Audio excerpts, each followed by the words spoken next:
Hi, how's that? Welcome to Tuesday Night Fistivities. KB with you, Karyn Bryant. Huge night for us. We have Adrian Yanez. I always set this up and then I'm like a little screwed. Adrian Yanez is going to be with us. And of course, we know that he just had that massive knockout at UFC Austin. I was there, I was in the building. It was really just an awesome night anyway. But he definitely got the biggest pop of the night. And, there's some backstory to that fight. So we will find out, how he feels about that knockout and just the things that led up to it and what that knockout could mean for him in terms of his career and just a lot of things because it was pretty massive. But yeah, I want to say hello to everybody that is starting to join us here. And I love that we already have some folks joining us here. So we are going to have Adrian with us, and then we're going to do a bunch of other things. And I will get to the hit list here in a second, but I am curious, we are going to have you guys, since this is live, and you can talk with Adrian too. If you guys have any questions you want to ask, you can throw some in there, but he's a really neat guy. And Angela and I actually had him on the What Had Happened Was podcast early this year. He was in the hospital while his baby had just been born, and he hit us up from the hospital, did the show from there. It was so great. We had such a good time with him. He's such a good guy. And one of the things I said on the air, and I really believe it, is that I'm very excited to be here at this point in his career and be able to help tell his story and to know that he's somebody that's going to be around for a while because he's so good. And it's just exciting when you see that you have some talent that you get to play with for a while there and get to talk about and watch their story grow. And it's very exciting. So I'm very much looking forward to our conversation with Adrian tonight and just Adrian in the UFC in general. I know this is always dicey because then it becomes a whole thing. I need to change my light over here. Hi. Okay. I think that's better. And I would actually lower it if I could, but I don't know. I'm going to have to get some help on that. Anyway,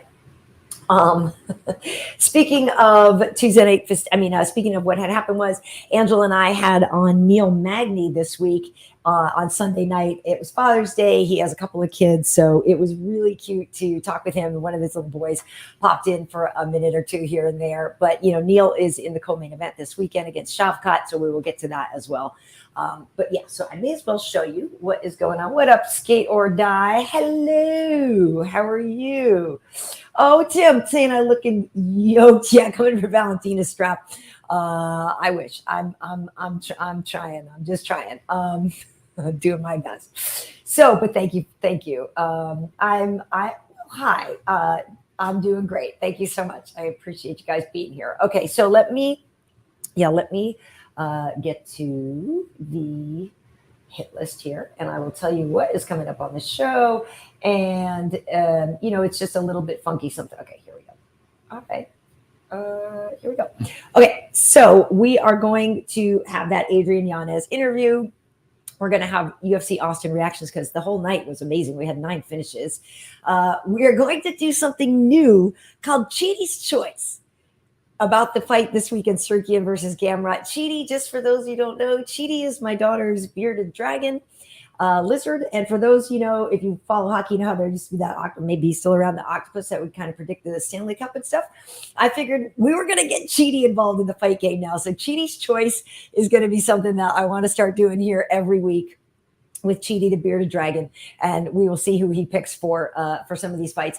Then we are going to talk about some of our favorite boxing movies. We want to talk to you guys about what some of your favorite boxing movies are. We were inspired, by having Adrian with us. He's such a great boxer that, Renato and I were like, oh yeah, we will, we should talk about some boxing movies and stuff. And so for those who don't know, yes, Renato will be here in a minute. I'm sure he's on Brazilian time, which is what he usually does. So oftentimes I start the show without him, and then I just when he comes, whatever. So anyway, that's what's coming up on the hit list. We also are going to get to the nickname brackets. We had last weekend. It was Karate Hottie versus the Axe Murderer and Natural Born Killer versus Korean Zombie. So you guys will get the results of that. And that means we are now into our semis. So there's only 4 nicknames left in our tournament, and we will get to that later tonight. So, for those who don't know, we do Tuesday Night Fistivities, and then we used to do a thing called the after party when we started festivities. Used to be over on Instagram, and then we would come over here to YouTube for the after party. Now that we do everything here, it's all just one big happy show. We do start off with the fighter interview and then talk fight stuff and a lot of pop culture, dating, relationship things, all of that. So I understand, I was just kind of forgetting every now and then that there are people that maybe haven't seen the show before, and so that's what it's about. It's a lot of MMA, but it's pop culture, relationships, dating, fun stuff as well. We don't take ourselves too seriously here. We do try to have fun, and we do I find that we do end up talking about movies a lot, which is really fun. Movies and music come up a lot. So, yeah. So is he named? It's a good question. So is he named after Chidi and Joe Kawani? No, he isn't. The lizard is actually named after Chidi on the show The Good Place. And we used to watch that show. It was cute. And I just always liked that name, Chidi. And when she got the lizard, at first I wasn't really that excited about having a pet lizard, if I'm honest. I really wasn't. But she let me name it. And well, it wasn't that she let me name it, but I was like, how about Chidi? I just thought that was actually sort of a cute idea for a name. So it stuck, and that's who it is. So it's Chidi. But Chidi and Joe Kawani is quite a fighter too, already winning his first couple fights in the UFC. And, he's been around as a fighter for quite some time, only in the UFC 2 fights, but he is tearing things up. He's a 185er, big guy. Obviously, his brother Anthony and Joe Kawani was in the UFC before and in WEC. So a great lineage of fighters. Anthony was actually on What Had Happened Was with me and Angie. Anthony's doing movies now, stunts and things like that. So that's what's up, Cortez. You cannot miss this show. Tell all your friends about it. I really do hope that you guys appreciate it. And I want to get into some things. In Texas, I did talk to some people about the show, and it was really nice to hear compliments. Why it was nice to hear compliments from fans and things? It's because I don't really often hear them from my co-host. I do every now and then. They tend to be backhanded when I do hear them, but I feel like I'm quite kind to him. I big him up every time. Ladies and gentlemen, the 27-time world jiu-jitsu champion, please welcome to the show, Renato Laranja. Hi. How are you? Compliments. I don't mind if I give myself a compliment right now. Oh, boy. And what are you happy about or proud of? Or I don't know. For the whole schmear, I'm grateful. It's the Thanksgivings. Hold on. Let me give you some more of that. It's wow. What's not to compliment myself on? God, yeah.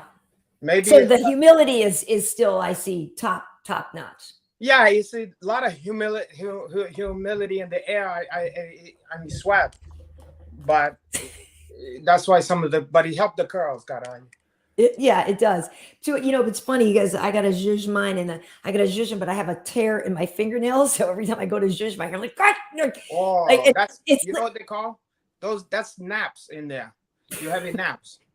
Those is like naps. Yeah, it's like a hat trap. You go like that.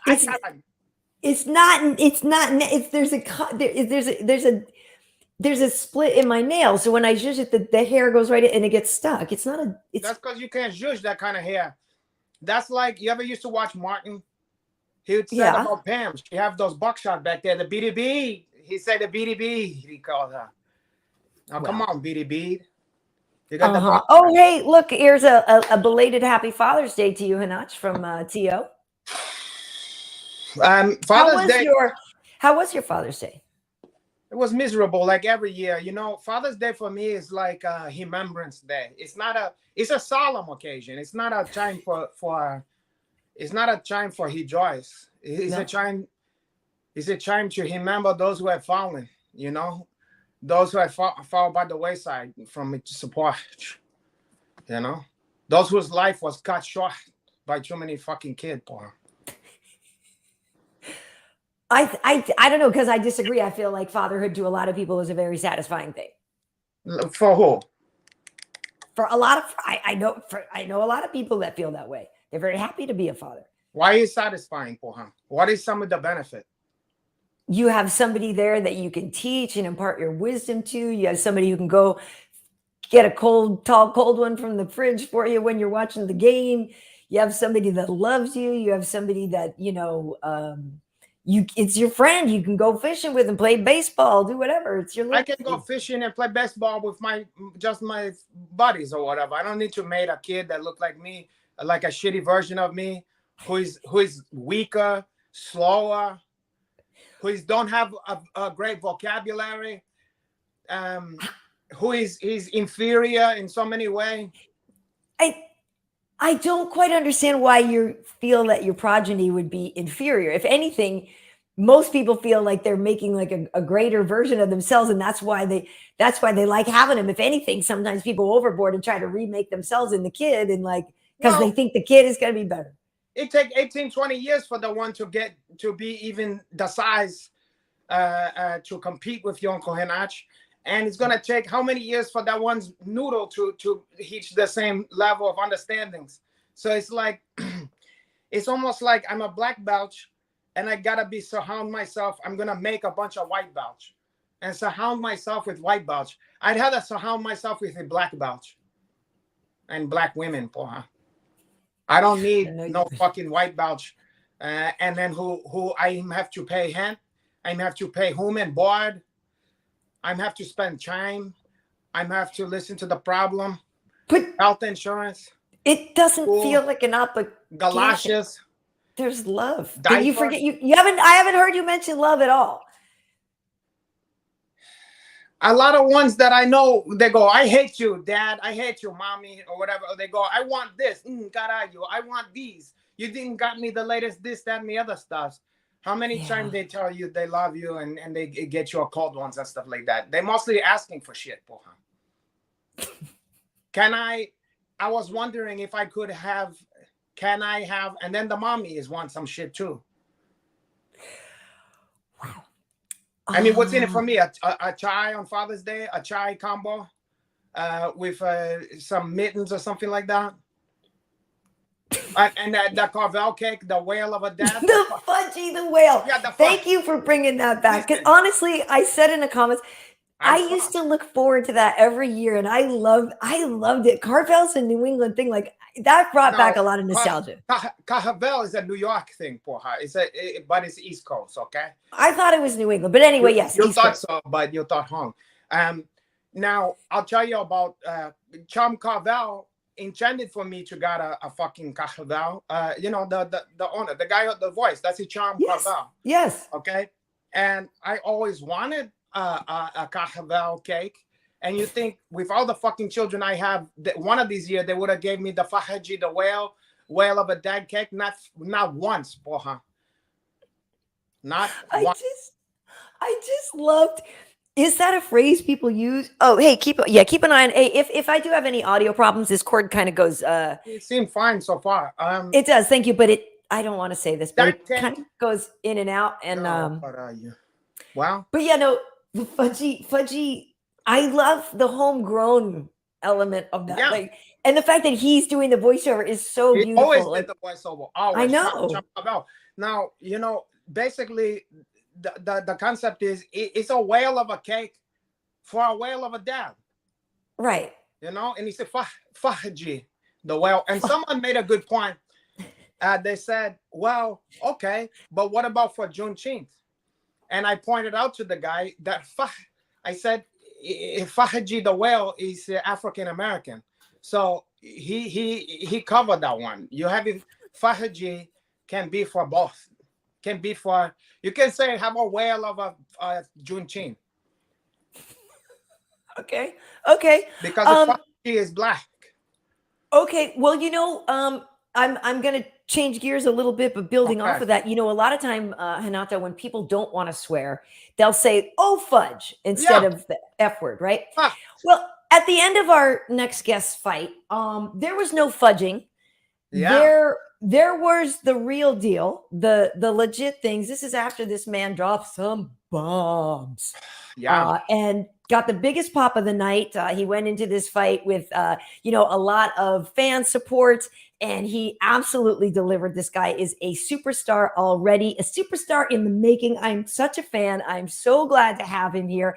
So excited that I get to talk about him on the air all the time at work. Ladies and gentlemen, please welcome Adrian Yanez. Hey. What's up? How y'all doing? Y'all doing good? He have the best. Yeah. Look, he have the best setting. He have a mysterious setting. It looked like he's just coming out like the bad guys in Superman in the beginning, the first one. How they like in the. Oh yeah.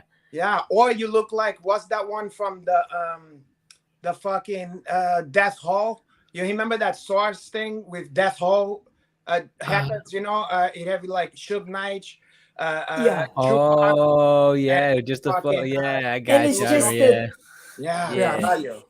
yeah. It's Crackle of Danger. We was just talking about how when you was finished your fight, shit, it was just what, Saturday, Carayo. Mhm. You said to him, fudge, oh fudge. You said, listen, fudge. Oh And no, man. yeah, I was really cussing, but in the back of my mind, they were like, "Yeah, just remember this is on ESPN. This is a family thing. So make sure you don't cuss. Make sure you're keeping it family friendly." So in the middle of it, I was like, "Oh damn, I'm sorry, damn it, yeah." but So Adrian, think about this. How crazy is this concept that you beating the living shit out of somebody is for the family? I know, Yeah. right? Like, I think about know. the gruesome shit that we've seen. Fucking compound fractures, people's teeth flying out of their mouth, people's nose hanging off, an ear exploding. That's for kids. That's a family friendly. But don't say any bad word. That's cuckoo shit. I know. That's It's a Yeah. little crazy. It's a little crazy. Hey, Renato, you were going in and out a little bit again. Maybe do you need to tighten the wire on your internet? no, I did that before I started. Oh, because you're frozen on our screen right now. Adrian, is he frozen for you? Yeah, he's frozen on my Yeah, end. you're frozen right now, Uh, Hanach. I'll go come back or something. Yeah. Go out and come Maybe. back. But it is true, and it's so funny because ESPN is owned by Disney, and so they want to kind of keep that stuff off the air. But in the heat of the moment, obviously, it happens, and I don't think anybody was too worried about it. I'll wait till Hanata comes back to get into all the questions, but I gotta believe that your phone has probably just been blowing up since Saturday night. Oh man, it really has been, and there's just been a lot of like the internet. Well, the internet's just gonna internet, So like, there's been True. a lot of there's been a lot of stuff that I've been tagged in, and I was still getting kind of blown up by Tony Kelly himself. He was still kind of like throwing shade my way and all that stuff. So I'm like, all right, whatever. But so I'm just like, all right, it is what it is. But the internet's gonna internet, and they just been going in on. I didn't have to do anything. I just been reposting stuff that people have been saying, and oh man, it's like I just told myself today, like just like about 2 hours ago, I was like, I need to stop because man, he's really gonna have his feelings hurt. So I just need to chill out. I need to stop because they're getting way too like there's just they're getting way too creative with this, and I'm just gonna laugh. I'm not gonna repost. Right. Yeah, I mean it's tough though because that was an emotional win. There was so much tied to it. So and rightfully so to kind of I don't know. It's not like it's the bad dog thing when you're rubbing their nose in the poop after. It's like he knows what he said. He knows how people reacted to it. He knew he quote unquote had it coming in a way for that. But yeah, there's a lesson to be taught. I think you need to teach a little bit of that, Adrian.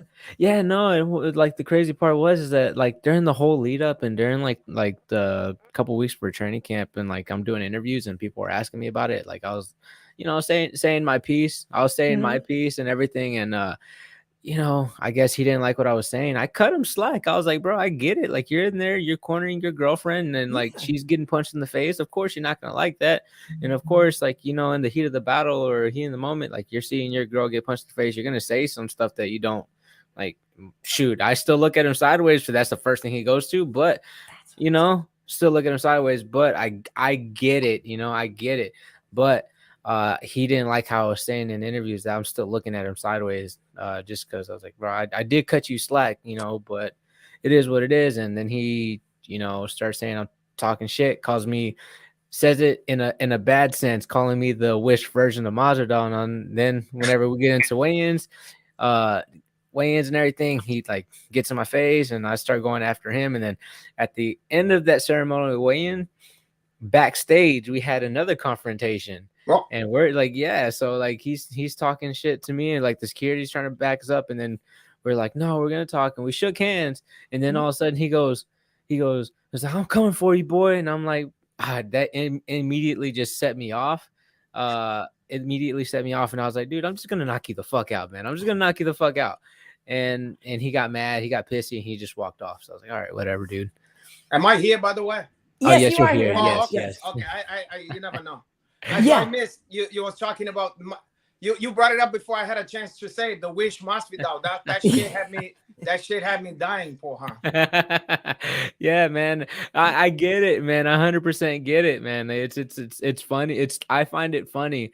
But whenever he said it like, nah, like he was like, nah, well, you buy Mazda on Amazon. Whenever you order Yanez, you order him off a Wish. And I was like, okay, whatever, dude. Like, Well, he said it. You know what? I think he's the type of guy where he's successful getting under people's skin, and I think that benefit his fighting style if you buy into it. Mm-hmm. Right. Because I think he liked to go wild. I think he liked to go like just berserk. You know what I mean? Like turn it into like a crazy slugfest, I think, And, yeah. So I think that's probably worked for him in the past, talking that, he wanting to talk shit and get you angry, Oh yeah, man.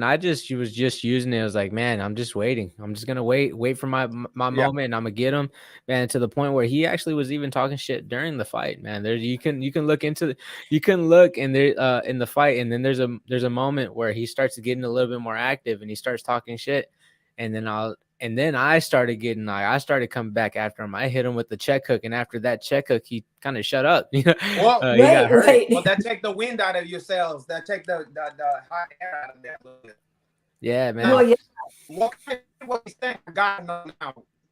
Oh, wait, hold on. Renato, I don't know if we heard you on that one. I was going to say, I actually have the B-roll if you want to talk over some of the stuff that you did, Adrian, because what I want people to know too, and I don't know if people saw the walkout, like he was really kind of leaning into the bad guy thing in this fight too. He walked out flipping off the arena, and it definitely seemed to me that he saw this as an opportunity almost in a way, right? Of like how Colby got so popular. But yeah, if you could talk us through some of this. Yeah, no. So that's actually one of the parts. I hit him in this combination, and then that's when he started getting a little bit more talkative. And then right here, he's still trying to talk a little bit. But after this punch, he legitimately just stopped talking. He just legitimately had stopped talking. And right after that, like I had noticed, I was like, oh, I noticed a shift change, and I just started going after him. Still wasn't going to try to bum rush him or anything like that. I was just gonna keep my calm, stay composed, and look for my shots, because whenever I had him hurt, like I was gonna go after him, man. Like I was really hoping that the referee was super late getting to me, because I wanted to land the extra couple shots. Do you remember any of the shit he was saying inside the cage? I remember what he was saying. He was like, man, you should have never brought up like the shit talking while we were fighting. He said, you shouldn't have brought up that Brazilian shit, talking all that shit, running your mouth, you keep on talking shit, you're about to find out, boy. And I'm like, all right, no, you're gonna find out. You're gonna find out. You know what's funny is I saw a lot of my countrymen and stuff. You was like the hero that night. Yeah. A lot of people, Brazilian, what you call, not the site, the fucking Instagram accounts and stuff. Yeah. Like, oh God, Yeah, like, man. No, I was getting all the love, man. All my comments were going crazy. I'm telling you, I had a whole bunch of Brazilian flags in my Instagram comments and everything. Yeah. Hey, man, I love it, man. If I can knock them out, if I can knock somebody out, and like Brazilian fans love it too, man. Man, I'm all for it. I'll do it all over again. You got all of Brazil now. You got all Brazil now. Oh yeah, I love it, man. You definitely do. And the thing is, I want to rewind for a second, Renato. I don't know if you were, back with us yet at this point, but Adrian, what you said, what bothered you is what bothered me too, right? Because look, we are in the fight game. We got to have thick skin. We hear stuff there, this stuff gets said, whatever. You gotta let stuff roll. You gotta, whatever. There have definitely been worse things said, but like you said, he's in there, his girl's getting, in a fight and this and that. It's exactly what you said. It's the immediacy of going to something like that right away. It's if anything, it's a little F that, bitch, or whatever. Like it's something else. But yeah, that's what really got me, was how close to the surface that was. And I've dealt with him and he's been polite to me and whatever. I just really didn't like how immediate that was. And that's really what makes it feel like, well, if that's where you go so quickly, what other kind of stuff are you saying? How do you really feel? You know, I mean, when the cameras is not hide up in your face, what else? Yeah. What might you be saying in the back? Yeah, I mean, that's the underlying thing. Now, I've never dealt with him in person, so I can't say really nothing about his character or whatever. So whatever, you know. I mean, big deal. Fuck it, you know. It's just, you know, I'm like that. It's like you don't fuck with me, I don't fuck with you. Whatever, you know. Yeah, yeah, no, I'm not gonna lose anything over that shit. It was, yeah, no, same. Like for me, it's the same thing. It's the same thing. But like I kind of was just taken back by it.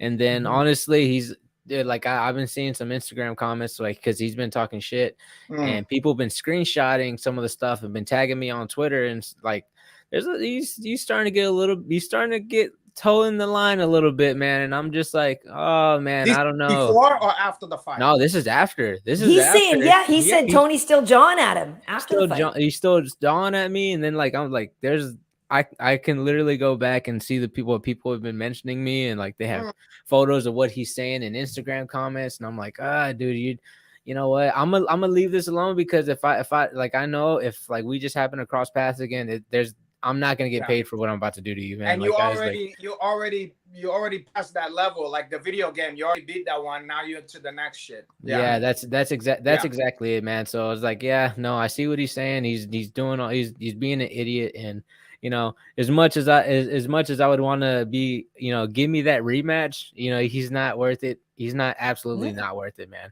I took his money. I KO'd him. You know, he became a meme. So that, you know, that's enough punishment for him right now. And like he's still getting so much shit right now. Yeah. Well, and that's the thing. So what were you saying at the end when you gave him the double bird and stuff? Was that just, and you know, in there? Yeah, I legitimately let out a big fuck you. that was how could you in front of children who's watching? You know how many children is supposed to be watching those two grown men kick the dog shit out of each other, and you got the audacity to say "f you"? Yeah, man. I just had to, man. I just had to, man. He deserved it. He absolutely deserved it. Yeah, and the thing about it too is I you know, part of me was like, okay, well, what would have happened if things had gone the other way, right? Because you have to believe he's seen the success that Colby's had, right? And if you're just playing devil's advocate or just playing, you know, strategist here, you can see why you might want to lean into the bad guy thing. Renato, I was explaining as Tony was walking out too, he was, you know, flipping off the arena. He was really leaning into it, you know.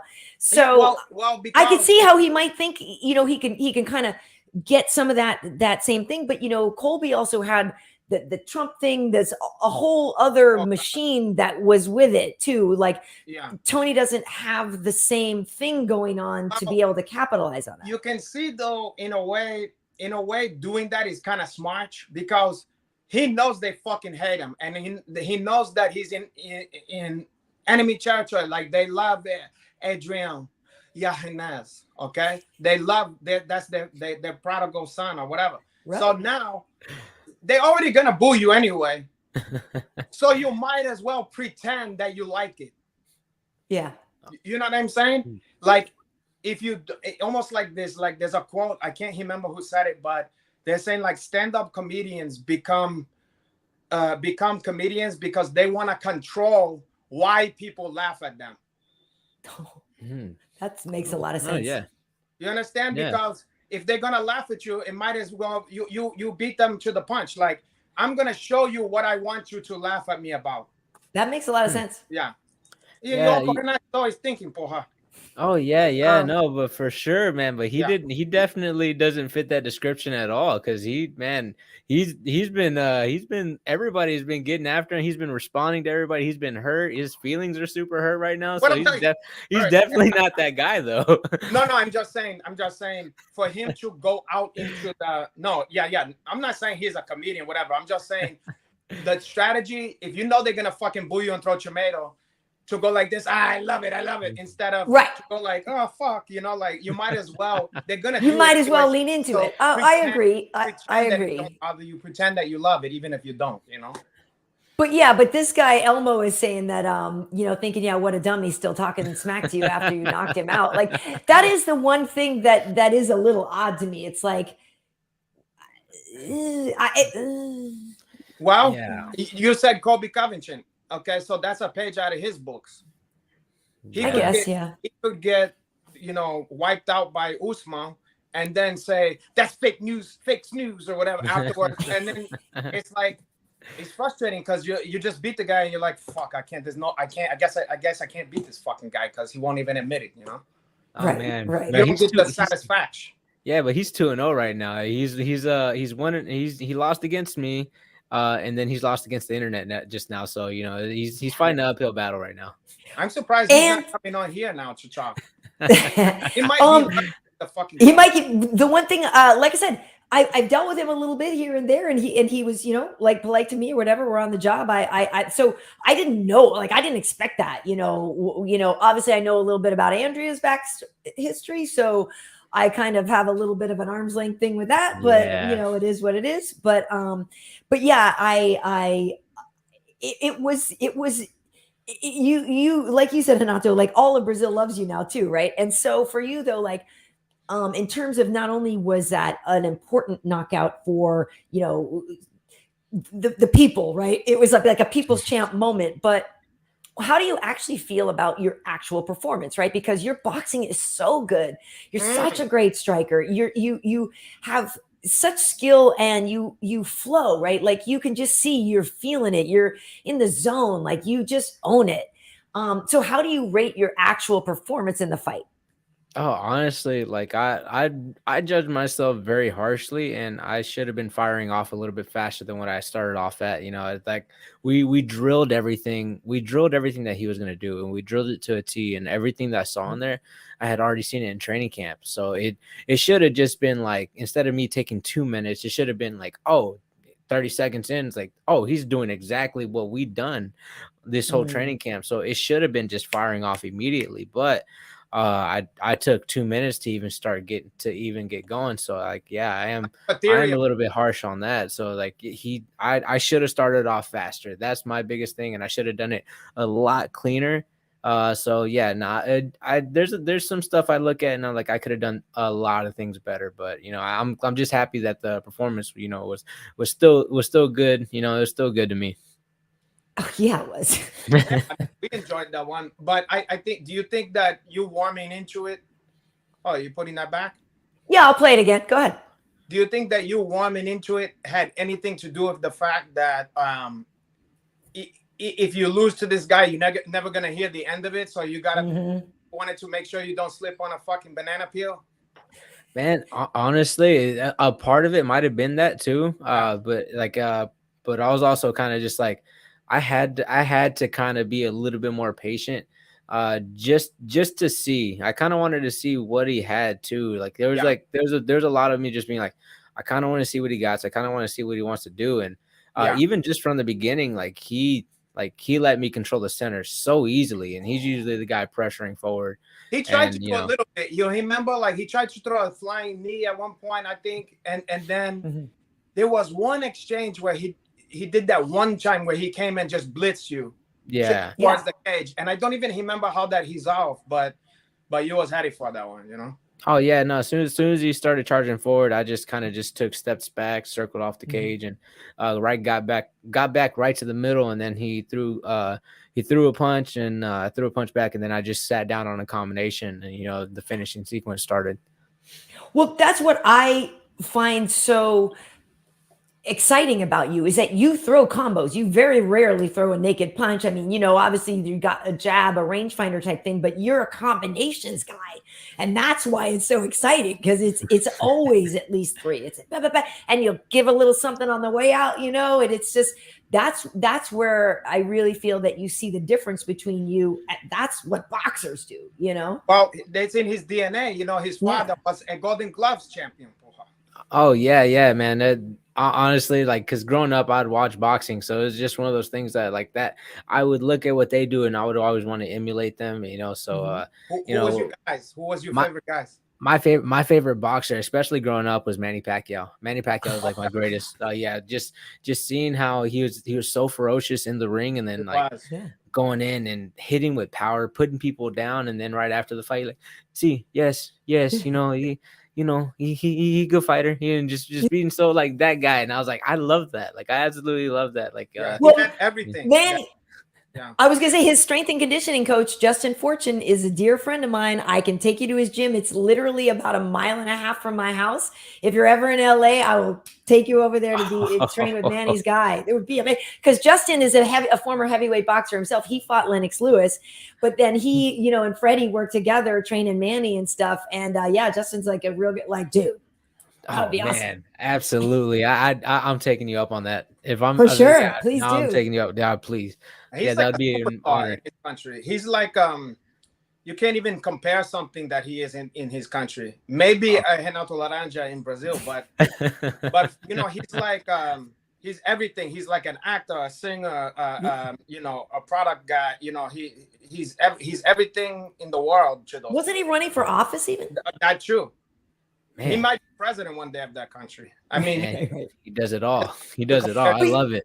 Yeah. But yeah, so Adrian, you know, you grew up, like, when's the first time you went to the boxing gym? If your dad was a boxer too, like, are you one of those guys that grew up in the And I didn't grow up in the boxing gym, and man, unfortunately, it was one of those where we went to an actual boxing gym. We were gonna get ready to go start signing up, but at that time, my father was still dealing with alcoholism at that time. So he was like, it just ended up not working out. And then like a couple months later, you know, my grandmother passed away, and it took a toll on my dad as well. So at that point in time, it just wasn't in the cards for us. And, you know, but I would still watch boxing. He got us a punching bag. So I'd be out there just punching the punching bag and all that stuff. So that's where I would be at most of the time. But, after that, like, I turned 15, actually, that's whenever I started going and training martial arts. My mom actually took me to the mall one day, saw Brazilian Jiu-Jitsu, and I was like, oh, that looks pretty cool. And we ended up just signing up at that gym. And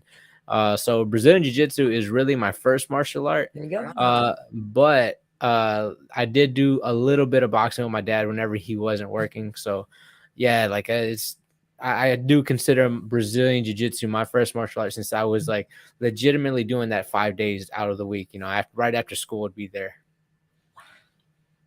Renato, you got to be impressed.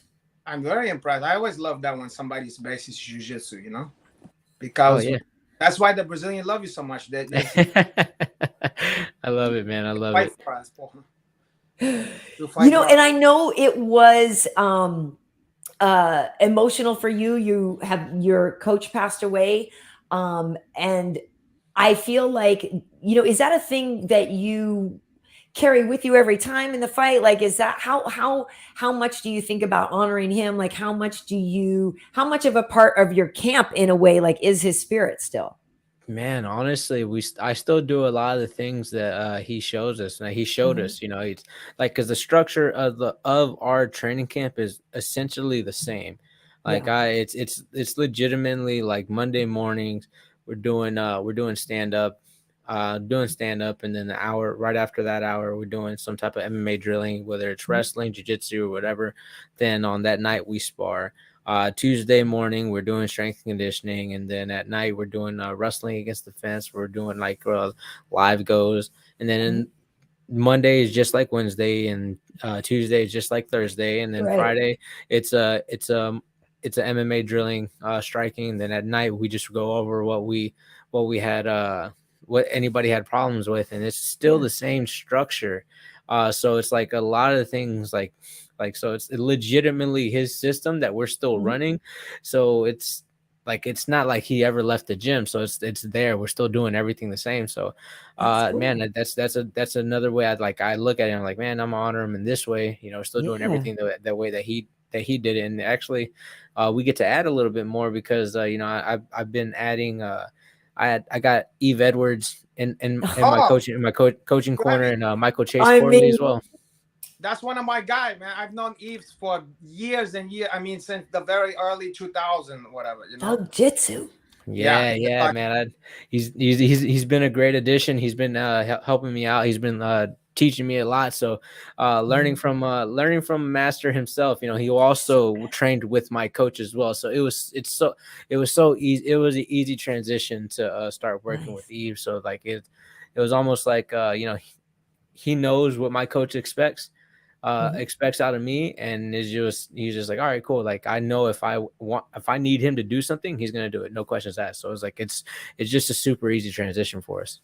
I love that. Eves is great, man. I mean, he's so great. He's out of knowledge. He and as a fighter, I mean, he was you know at least close to your size. He was knowledgeable, technical, and he's seen it all in there. Yeah, yes. Oh yeah, and a great sense of humor too. Just just a good dude.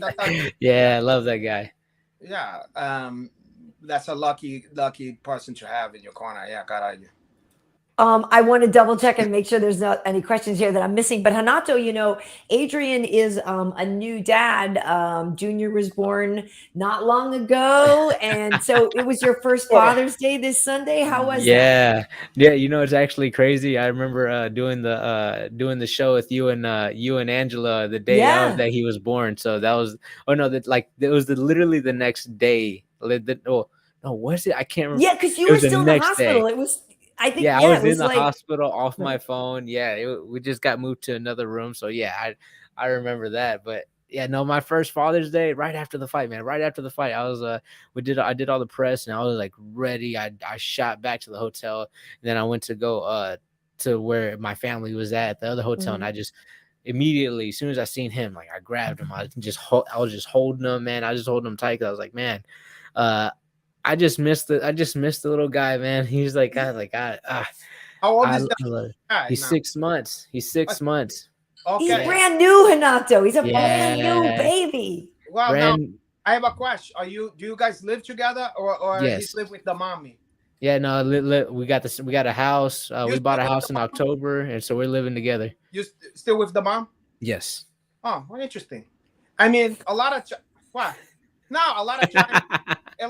you know. Why is it interesting? It's well, for me, a lot of time the baby mama, you know, when they told me that it's time to have the kid, that's when I get cold feet for her.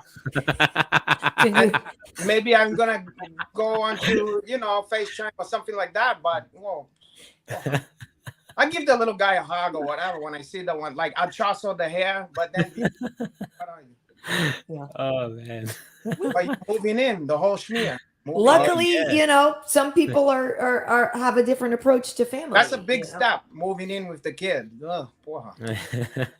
Oh man, yeah. His own home and stuff, or he's sleeping in the same bed with you guys. We have him in the bassinet right next to us. Man, in the same quarters. Yeah, same area, man. Yeah. You are so people. I was telling him this before you got here, Adrian. Like, children are a joy. My daughter's in the other room. Like, she's my best bud. Like, that's, you know, come on. Oh yeah, man. I love that little man. He's the biggest blessing, you know. And again, man, I had this training camp, you know, was actually, I got to put a little bit more emphasis into it because I would wake him up and take him to daycare. And that's like legitimately the only time I got to see him, like, because once I come home at night, he's already asleep. You know, I'd have long days and stuff. So like it was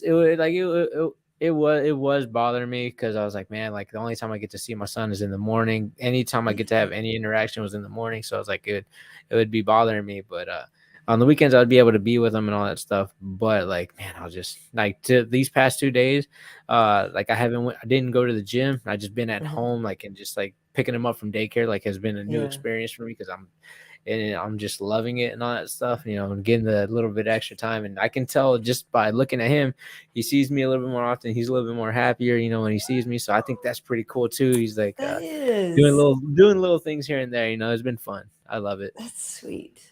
I love it. I am curious if are you a guy that like do people around where your neighbors and stuff, like, does everybody know where you live? You know, when you show up to pick the baby up after a fight, you know what I mean? How many questions are there? It's one of those things. You know, are you starting to turn into like a little neighborhood celeb? You know what I mean? Yeah, you know what's crazy is that my neighbors are all like in the 70s and 80s, so Oh. they're like they Oh, so they they they don't know what literally the fuck. they really don't know. Like they just see me with this scar of mine. They're like, oh gosh, let me look the other way.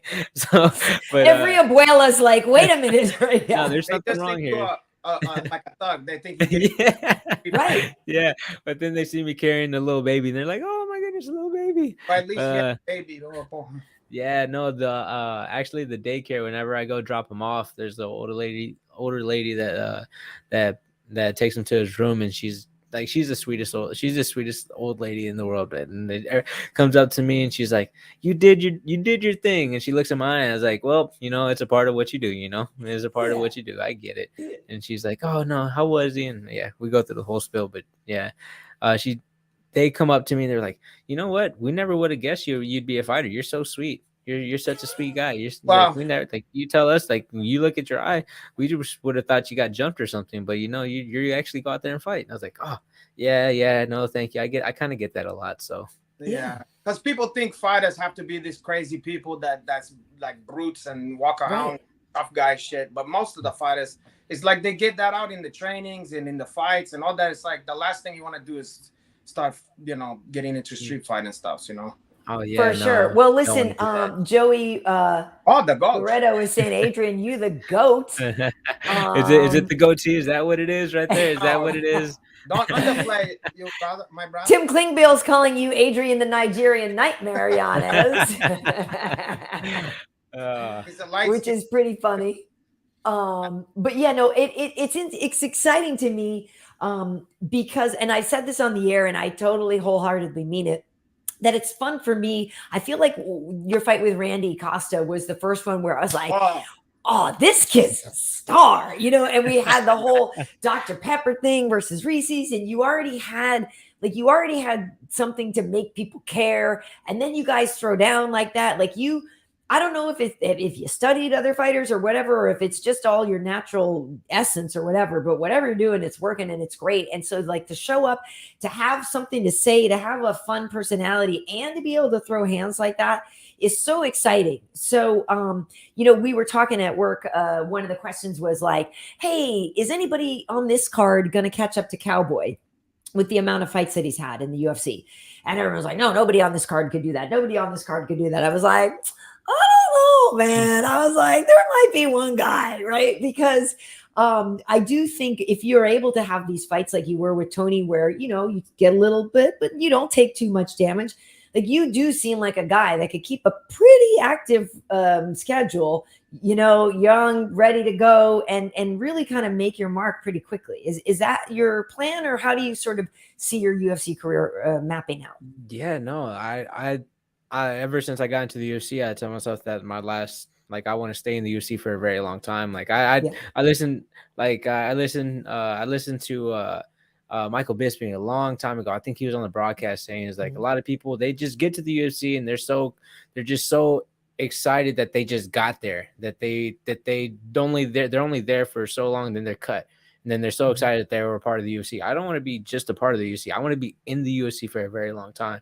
You know, I'm never going to lose that edge. I want to continue competing in the UFC at the highest level. So yeah, no, that's exactly what I want to do. I want to be like, shoot, I want to have like a higher record. I want to at least have 30 fights by the end of it, you know? So for me, like, I'm super excited. And, you know, I'm 5 fights in, I'm just like, well, okay, well, you know, I'm 16-3 right now. So I got 14 more fights to hit the 30 mark. So, or 14 more fights to hit the 30 wins. So yeah, I would like 100% to be like 30-3, you know, just knocking everybody out. Why not shoot for that? You know, fuck it. Oh yeah. Or something less. What are you supposed to shoot for? Like, well, I guess I'll be 30 and whatever. Yeah. Fuck that. And, you know, that's how you do it. What the fuck I was gonna say? What's the thing about the Hissy Pieces and then Dr. Pepper? Yeah, no, that was the thing, man. Randy Costa out of nowhere, like I didn't expect this at all. someone said someone like it was right after my fight with Gustavo Lopez. Someone's like Randy was like, man, that was such a good fight. And then somebody who told him said like, I bet you won't fight him. And he was like, I'd fight him. Like, yeah, no, like, no, he's a good fighter, and I'd find it an absolute honor to fight him. And I was like, hey, I would fight you too. And then it just ended up being like one of those like where we're like, yeah, well, like, yeah, we'll definitely fight each other. And then next, he goes on like the Schmo. Like the Schmo interviews him and just like, I want that guy with that loves the Dr. Pepper, and it started off like that. And I was pretty much like, well, what's one thing you like? And he was like, I love Reese's. And I'm like, screw Reese's. And then it just started building up like that. And then it just it was one. It like it got heated, man. It got super heated. It did actually. He should have said he liked one of those knockoff of the one that's just called like. When you see the Safeway brand, the fucking off-brand dollar store one, it's like, oh, the doctor, or like Mr. Or just pieces or something like that. No, the one of the Dr. Pepper, they got a lot of knockoffs. Oh yeah, like the Dr. Pepper, yeah, like Dr. K. Oh, the doctor. Dr. Kirkland or Dr. It's like, oh god, you come on. No, it was hilarious, man. It'd be hilarious because he'd be calling it barbecue water, and I'm like, bro, I don't find that as an insult. I don't find that as an insult at all, man. Because I love barbecue, and that is, to me, it is the barbecue water, man. It goes great with all like barbecue ribs and everything. That and hoot beer, I guess. See, I don't like root beer, but I find that like there's one drink. Is it rum and Dr. Pepper, like spiced rum and Dr. Pepper or something, is actually delicious. I don't mind Dr. Pepper, but there's one cocktail you can make that's fantastic. Oh yeah. No, what I usually do is I use Bruce Buffer's Puncher's Chance, and I do Dr. Pepper. That to me, it's just the great. It just tastes really great, and I had to get back to him about that because he told me about that last year, and he was like, you need to try that, and I was like, I tried it. Haven't talked to him since, but I'm like, yeah, no, it's been my go-to drink. Listen, isn't Bruce, that tequila though, right? No. Yeah. Oh, it's tequila. Is it Puncher's Chance? Is it rum or tequila? Yeah, I think it's bourbon. Oh, it's a bourbon. Oh, Yeah. okay, got it. Yeah, well, he better send some cases over here, or else no more free fucking plugs from Bruce. I know Buck was walking around. I do remember it, because he walked around with Dr. Spice. Yeah, there you go. Yeah. Dr. Punch over here. Dr. Thunder. Yeah, that's actually interesting, that's because I was looking up and I was like, wait, like Adrian doesn't have a nickname yet. Yeah. And so has there ever been one, in the gym that maybe kind of almost stuck but didn't? Like, why don't you? Because especially, like guys with sweet hands usually get nicknames pretty quickly. Yeah, honestly, I don't know. Every single time someone had came to the gym, it's like they already had a nickname, and like I just came in. I'm Adrian Yanez, and no one was really kind of like I don't want to give myself. I never wanted to give myself a nickname. I never wanted to be like, hey, I am the Terminator, and go along with that and be like, no, I'm not that guy. But you know what? There's a couple of people who are like, man, you should go with this nickname. You should go with that nickname. One that I almost used was that someone was like, what's butter in Spanish? I was like, mantequilla. And they're like, you know what? I think that would be a good one. Why don't you use mantequilla? You're smooth as butter. And I'm like, that's a good one. That is a good one. And then next, I was like, I got cold feet. And I was like, I'm not going to use it. So, but I will say Jens Pulver yesterday, I was talking to him and he was like, you know what? My nickname is a one of one. And I'd be honored if you use it. So maybe my next fight, I will probably use it. But then you gotta stay little though. Little Evil Yanez. Well, I am the short. I am short. I'm in the 135 division. So little. It works out. If I was a heavyweight and I was being called Little Evil, I'm like, that doesn't make sense. What about what's it, Dr. Pepper in Spanish? What El Doctor Pimiento or what? Pimento, Dr. Pimento. That sounds like Dr. Demento instead. Yeah. But look at if Jens himself, that's pretty serious. Like that. Adrian Little Evil Yanez is pretty good. What's a Little Evil in Spanish? Ooh. Man, because honestly, sometimes in Spanish it sounds much more devastating, you know, Or like like, Yeah, yeah, it if you does. did like devil or something or evil, but like Chino, like in Portuguese, you know how it'd be yeah. like, you know, Well, like I remember Chino or a friend of mine years ago when the shit was illegal in California. We yeah. went to like a underground grimy fucking MMA event, unsanctioned or whatever, and he was fighting a guy named El Violencia, and just it would sound stupid in English. It was just like the violence or whatever, but this guy he was from Mexico and he was like a Muay Thai guy and he had all the tattoos. And I remember, Right. oh, carajo. And, like, it sounded spicier and dangerous, you know? You Well, know, there is like Diablo. Isn't somebody a Diablo or something? yeah. Probably, right? you know, But what evil? ¿Cómo se dice evil? ¿Cómo se oh, dice? it's mal. Mal, Pequeño, yeah, so mal. in Spanish it'd be pequeño mal. Pequeño mal, It yeah. wasn't, but Or hey, malin, yeah, it's like you Well, can't say like malito or something, right? It wouldn't be Brazil, little Malito. bad guy. in Yeah. Brazil, we call you a malandro. But that's also Yeah. kind of a scumbag, too, you know? Like, so that might have fit. you know, I would. What about like a lover boy persona? you know that. Yeah, I don't know, man. Like Lover you have boy. a stuff and you check your looks and stuff and you Oh man, just I could do it, but man, look at my eye right now. It ain't so pretty right now. it don't matter. Who cares? Look at some of these fucking guys from the WWF back in the day who look like shit and they cared. You know what I'm saying? They didn't care that they didn't even look good. They were like, look at me, look how handsome. I mean, Yes. was Ric Flair really that great looking? I mean, look, I love Ric Flair and I love the gimmick, but is he gorgeous? I mean, but according to him, he's the most gorgeous motherfucker on earth. So fuck it.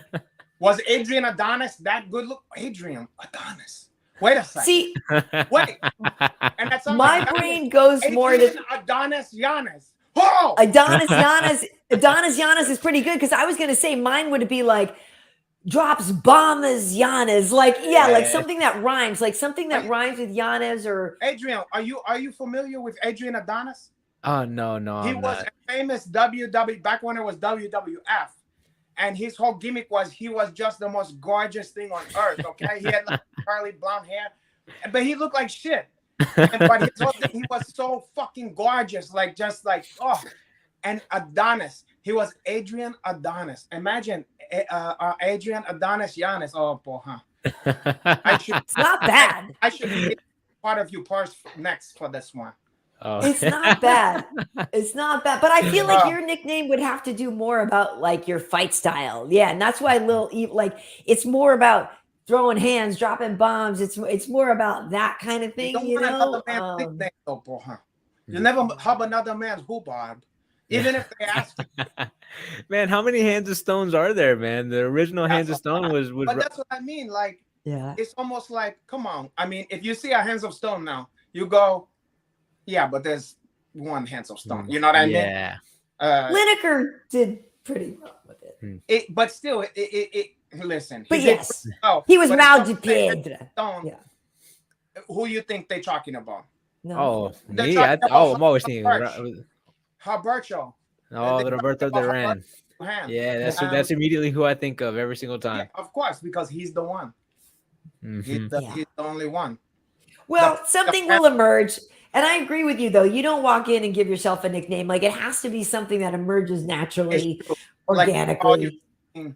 It's like getting baptized, you know? Even if it's a shitty nickname, it have to be given to you. Wow. Yeah, don't force it. You know, like whenever I get a doggy or something like that, I don't name that one straight from the pound. I just let it to naturally bubble up what I feel is fit with that one, you know? Right. Well, here, Omega's just saying, just be Yo Adrian, which is sort of funny. You know what? It's actually kind of great. Yo Adrian Yanez is kind of actually great. I'm not mad at it. Yeah, if no, I'm not honest. mad at it either. That is unique. That's the best one I heard. You know what? Just- You know what's Imagine if crazy? Papa having to say it, he go, yo, Adrian. Yeah, okay. No, that's a good one. That is actually a really Yo, good one. I used to have a shirt Adrian. that said "Yo Adrian Yan," Yo Adrian, not Adrian Yanez. They said "Yo Adrian." Yo. It's Yo, actually pretty good because the thing is are too you? is like No. we're at work, we get our little things and it'll say we get the things with the nicknames, and then there's a thing that'll say like said before the name or said whatever. But Adrian Yanez is actually kind of great. That Not fucking bad. Whoever, you gotta give credit to whoever that. Omega, that was Omega. I'm not mad at that. You might anyway. I might use it, even if you don't. If it's not official, I might use it on the air anyway as like a thing. But feeler, I won't hey. say it's the officially sanctioned nickname. But it's hey, if it sticks, Library it sticks. Shortcake likes it. Library Shortcake likes And it. Library Shortcake has a great taste, true. Yeah. Okay, so. But yeah, I do like Montequilla, like you said. That's actually pretty great too. Yeah. It's not bad, but it don't. Adonis, you're getting a vote for Adonis Yanez from Noun here. Yeah, that's only people who know who is Adrian Adonis. You know what I mean? If you don't know him, you'd be like, "What is that?" Yeah. Yeah. But someone like South it's fantastic. Well, yeah, this one's saying like and Diablito. Like I was saying, yeah, little devil, or I don't mind that one either. Yeah, Diablito isn't bad. Yeah, it's not. But yeah, Diablito though in New York, the fucking back in the day when the Puerto Ricans and Dominicans, they used to make it Diablito. It's like a blunt with like Diablito. So when you go to New York, they're gonna think you're doing some other stuff. Talking that Diablito. Adrian is very good for her. Yeah, well, and everybody's saying it'll be funny because everybody will do the Stallone voice every time too. Yeah. Which, but then I'm with it. He gets to be superstar level in the UFC to where it affect his home. Going out to restaurants and stuff. He's gonna have to like for. Omega's saying I'll send the bill for coming up with that. But it would dude, if you're walking out and everyone's just like, "Yo, Adrian," that's pretty good. Oh no, I've gotten in my everyday life. I've gotten into my everyday life even before all of it. So it's like, hey, hey, But Adrian is gonna give people energy because people want to say that. Yeah, they do. About that because not a lot of nicknames make you want to say that shit. That one would everybody go yo and act stupid as soon as you come on the scene. It make them happy. It's true. And even if it's not a nickname, but if it's like your thing when you're fighting, it's what supporters do. You know what I mean? It's like you're woo or you're whatever. Like if that became your thing, that everybody when you're walking out is just like, yo, Adrian. That's pretty cool. I think I'm about it. Yeah, and then when you win, they go, "How you feel?" You go, "Yo, Adrian." Oh, I love it. I love that too. Well, listen, before we get out of here with you, and I know you got a baby, you got all this stuff to get to, but so when you're not fighting though, when you're not, on daddy duty, like what do you do to blow off steam? What are you doing to have fun? Are you a gamer? Because we're also on Twitch, so I always have to ask, are you a gamer? What do you do for fun? No, for fun, man. I do love getting on Twitch and streaming a little bit. I do play Apex Legends. It's like my favorite game. What's that? I'm so behind on the fucking video. Yeah, it's a first person shooter, battle royale, and I love it. I absolutely love it. You get a whole bunch of characters that have a whole bunch of different abilities, and it's so fun. Like you can either do three. You can either run a trio or a duo and go against other teams and everything. So it's so fun. I love it. I get to stream. Call of Duty? Yeah, like Call of Duty. Yeah, a lot like Call of Duty, except the abilities. You're able to do different abilities. It's not just one soldier does like just one soldier all the same. They're just different characters that you can use. Kind of like a role playing game or something. Yeah. Like the elf. I don't mind role playing. Okay. Oh, we were talking about video games. I'm sorry. Talking about something else. No, yes. So that's the game I love playing. That's like I'm stuck on it. So man, I hop on Twitch and I'll just play, talk to my people in my chat. That's actually like one of my favorite parts is like interacting with the people in chat, because it like I got a couple people that just come in consistently and I get just to talk to them, and it's just so cool. Cool. We'll give it a shout out. What's your handle on Twitch? It should be Ninja Yanez or Ninja Yanez MMA. I tried to update it just to it be Ninja Yanez, but it's probably Ninja Yanez MMA. So that's my favorite. Now Twitch, whenever I get my chance to actually like get on, it's my favorite. Nice. So here's the thing. You did just fight, but we were just talking, obviously about how active you could and be. How quickly do you think you do want to fight again? And I'm trying to remember, did you call somebody out after, or did somebody call you out? Like, yeah, do you already have something in mind? Oh yeah. No, I call so I pretty much just rehashed the call outs that they called me out. Sugar Sean called me out, Nate Manus called me out, and I just pretty much was just like, hey, dude, hit me up. Like pretty much like, hey. Why should he called you out? Like what was his thinking behind that? What did he say about that? Oh, he's been calling me out since December. Like he wanted to fight, he wanted to fight me. What was, when he say, what does he say? I want to, he guy got a big mouth or blah blah blah. Like, oh no, he honestly, like whenever I got called out, it was like after my Davey Grant fight, and I thought it was like oh no, I'm gonna like I want to beat him up. I thought it was like something along the lines of disrespectfulness, but after like I actually sat back and I was like, what did he say? And I saw what he said. I was like, oh man, he actually complimented me and said I'm a beast of a striker, and he think it'd be a fun matchup. I was like, oh, so he was pretty respectful on it. So like, yeah, no, I was like, oh, okay, that's pretty cool that he was very respectful towards in that light. Cool. I was like, yeah, that's cool. I was like, that's cool. I respect that. He bring like money and excitement to the channel. Yep. Oh, that'd be great. Yeah, that's exactly why I want that fight. I was just going to say, that's right, because I do remember now that I said that we were talking about that on the air, and that actually works out because our guest last week on this show was Pedro Munoz, and Pedro is fighting Sugar Sean. And obviously we want our guest to always win, but if Sean won, the timing works out in terms of your activity. You know what I mean? You're only fighting 3 weeks apart or whatever, 2 weeks apart. Yeah. So that could totally happen. And that could even happen in like October or something, right? Oh yeah. And that's the exact time time frame I want to come back. I'm going to give this July to heal. And then after that, full swing of things, training, and get ready for an October fight. Honestly, he's sounding like if he beats Pedro, I think he doesn't want to. I don't. From what I understand, I have a number next to my name. But he was like, no, like they're like he's unranked. We wouldn't want to fight him. So I'm like, oh no, like now I'm ranked. There's a reason he can fight me, but he said he wants to fight like top 7 guys. I'm like, all right, you said you're wanting to fight me before you signed to fight Pedro, but now that you're fighting Pedro, you're like, if you win. I didn't have a number next to my name. Now I have a number next to my name. He's like, well, I want to fight top 7. So, hey, it is what it is, man. I guess, Maybe if he loses, then he'll be like, okay, fine. Right. Yeah. Yeah. Right. If he loses, he probably kicked out the rankings. Now he'll be like, all right, I have all the juice, man. Yeah. I like Sugar Sean, though. That would be a fun fight. Vote for Pedro. Yeah, vote for Pedro. I love it. Yeah. You know what? I'm going to go find a shirt like that, and I'm just going to wear it. I'm going to wear it that day. Pedro is our guy, porra. It's too bad because I'm a fan of Sean O'Malley. He's fun.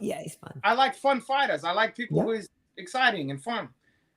But I don't know the man, so I can't root for him against a friend of mine, But so it's one of those stuffs. I gotta go against him on this one, Yeah, for sure. But it would be a fun fight though. And yeah, like I said, the timing, does work out. It's hey, before we let you go, do you have a pick? Who do you think wins in the Cheeto versus Dominic fight that will be announced on Saturday?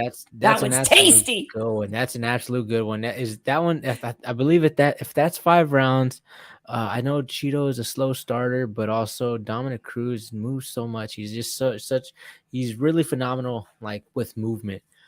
His striking is really unorthodox. That's a fight I legitimately had to see. Who's striking is unorthodox? Dominic Cruz, because he uses.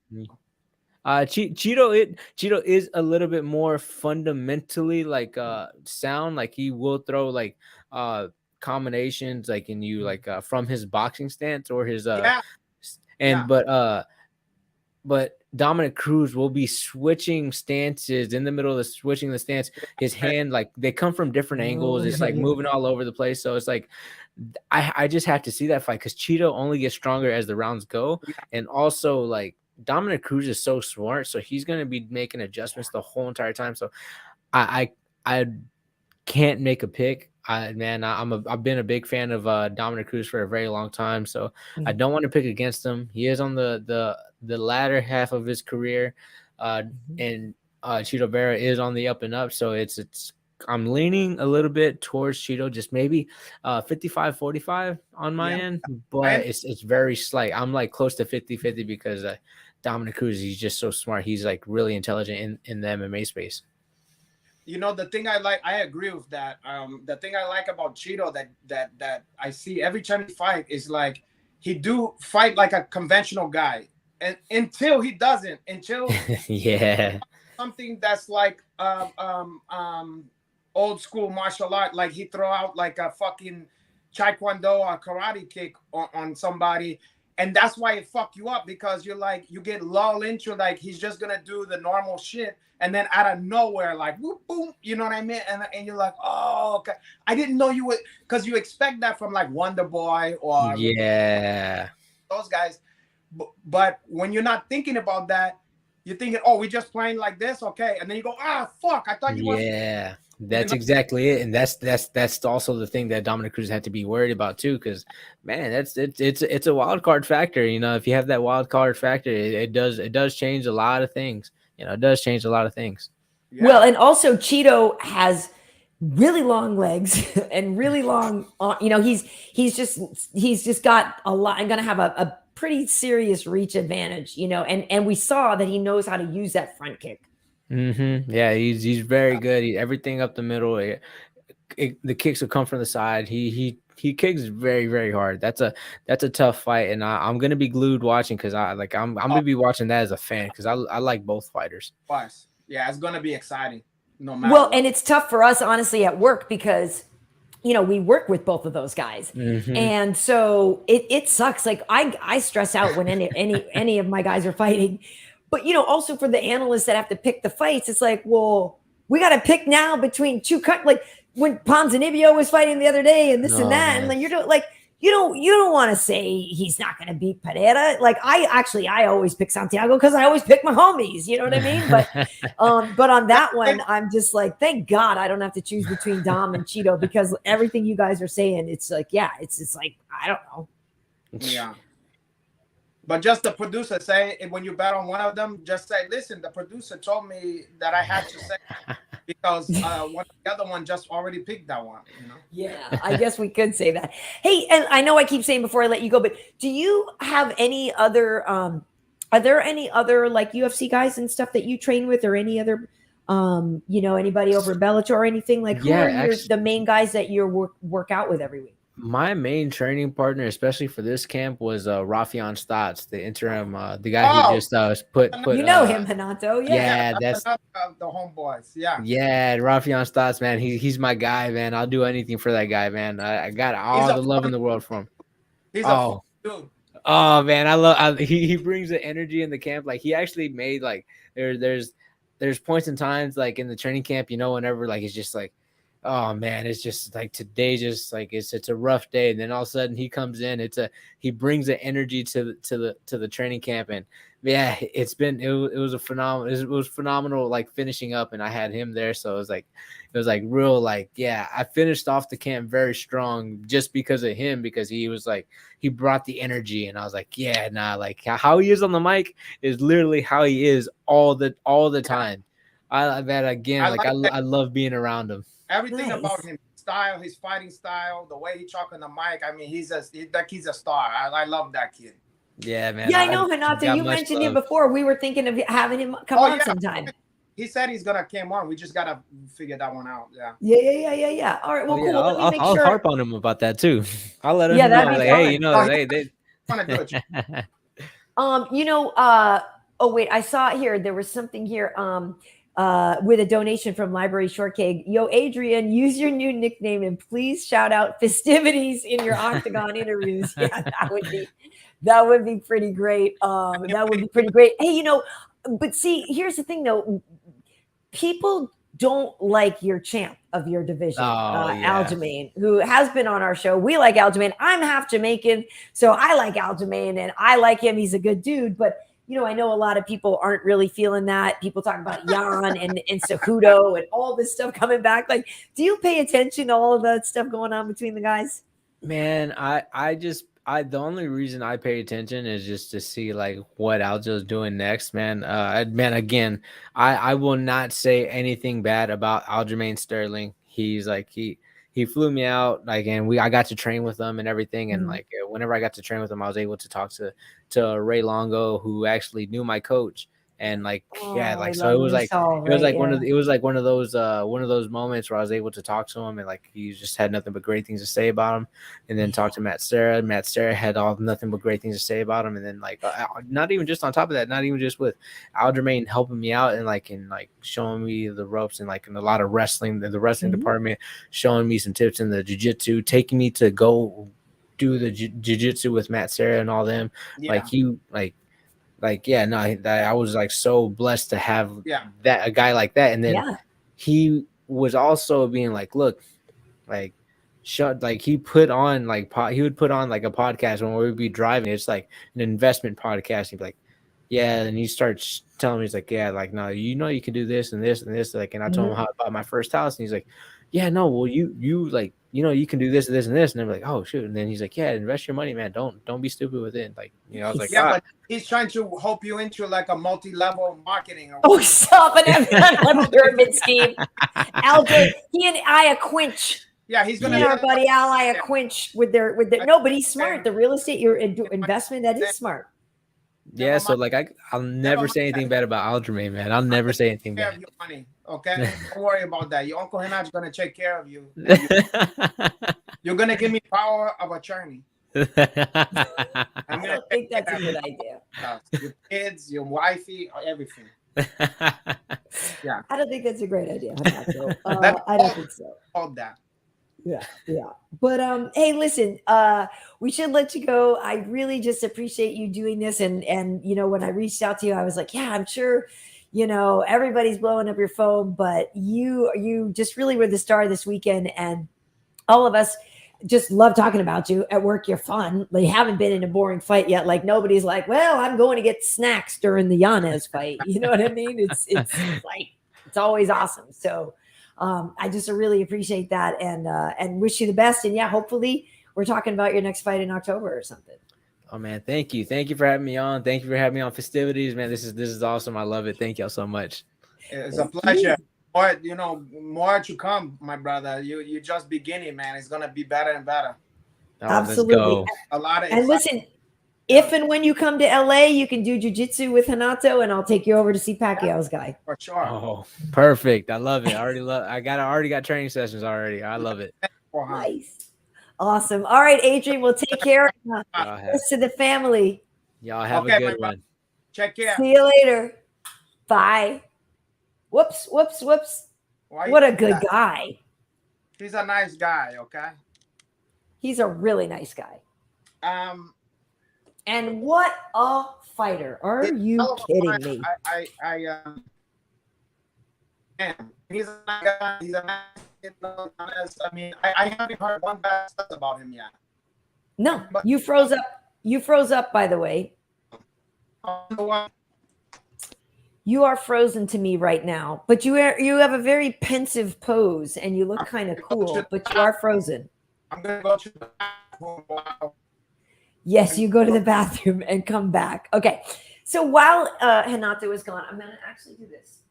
So while Renato is gone, I will remind you guys once again what is going on. I'm going to remove that. What we have going on here on our hit list. So we have obviously just had our Adrian Yanez interview. So we'll talk a little bit more about UFC Austin here. We have Chidi's Choice now. This weekend's main event fight between Tsarukyan and Gamrot. Chidi is my daughter's bearded dragon lizard. And much like the octopus that predicts the Stanley Cup or whatever, Chidi is now going to predict the fights. And so we will roll Chidi's prediction for Tsarukyan versus Gamrot. We are going to talk about our favorite boxing movies, and then we also have our nickname showdown results. We are on to the semifinals. There's only 4 names left. 4 nicknames out of our bracket left. So I'll show you the results last week. Last week we had Korean Zombie versus Natural Born Killer and the Axe Murderer versus Karate Hottie. So stay tuned for that, and you will find out what the Ryan, you're right. Okay, hold on. Let me go back to this. Ryan is 100% right. It's the favela Wi-Fi. So those of you, and I know it, and I love that some of you have been here for quite some time and from the very beginning, right? And so if you remember, when we used to be over on Instagram, this show, we started it on Instagram, and every now and then there would be problems, hiccups, things or whatever. And my hair seems, I'm trying to look, it seems uneven. This side seems not, it's not as zhuzhed as this. That the internet would go in and out, and he would always say it was my fault. I think we figured it out that it was Renato and his Cricket Wireless or whatever. And then there was actually a cricket in the wall one time, which was very funny. But yeah, you're right. I'm ready. But it's Karyn. You know, those chicks ruined what Karens actually are. Exactly, Randy. It's brought to you by the Cricket Wireless. Yes. So the dragon. So I have a whole video. That's the whole thing. I have a video of Chidi, the bearded dragon, making his picks for the fight. And we are going to get to Chidi's choice in just a minute. But once, Renato comes back, we can get to some of the other things. But listen, he's got the dial-up. He's got his poor dog in the treadmill, I think, trying to run it. His poor pup. Okay, yeah, looking at a little bit, announcing that Gamrot's the underdog for some reason. Well, Gamrot would be the underdog only because they're ranked number 11 and 12. So it's pretty close to that. Welcome back, Renato. Oh, caralho, I had to do a wardrobe change too. It's hot as fuck in here, porra. Yeah, I had to just kick on my AC. It's funny because I don't usually use the AC, but I did turn it on for tonight, and then I realized as we were talking, I was like, I started to get warm, and it didn't. I had to kick it back in.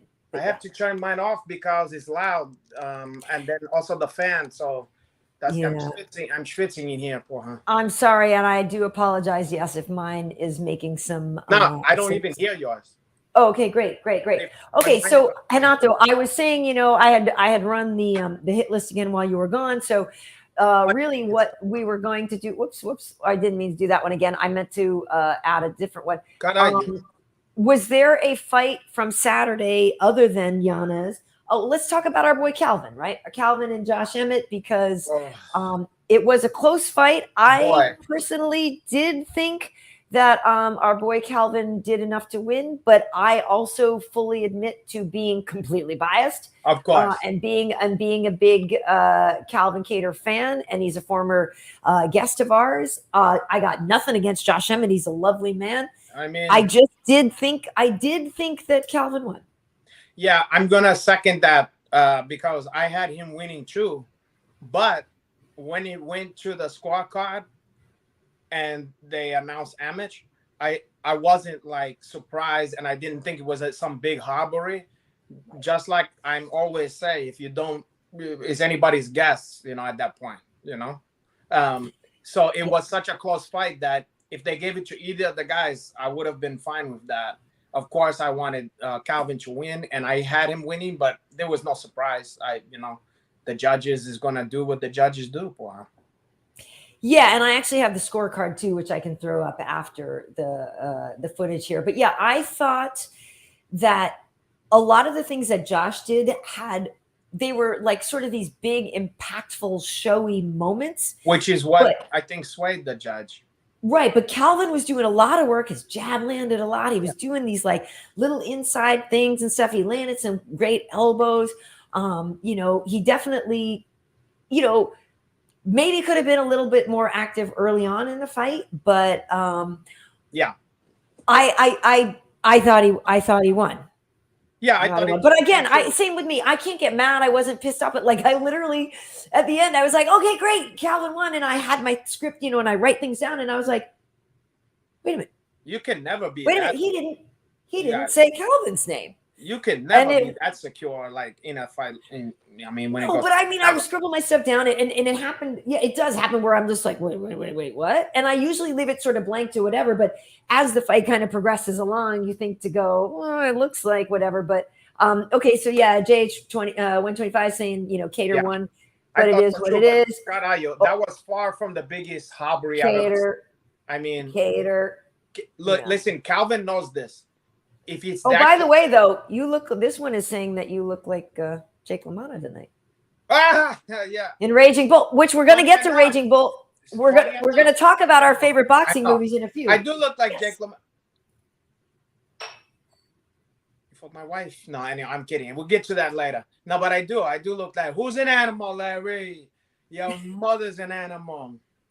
I'm gonna take that. But anyway, sorry, I interrupted you. You were talking about Calvin. I'm sorry. Give me Larry. Who's an animal? Anyway, we was talking about Calvin, who is probably the Jake LaMotta of Boston. But yeah, I mean, listen, I wanted him to win. We want a lot of things. We want world peace. We want all kind of stuff. When it comes to the judges, c'est la vie. That's the way it is for her. And Calvin know that too. That's why he didn't even look that fucking upset. He was like, well, this is the way it goes. Right. Well, here is the scorecard. If people want to see it. So what happened was that's the other podcast I do with Angela Hill. Josh Emmett swept the cards in round 1. Fair enough. Calvin Cater, 2 judges gave Calvin Cater round 2. Which they should have gave. Right.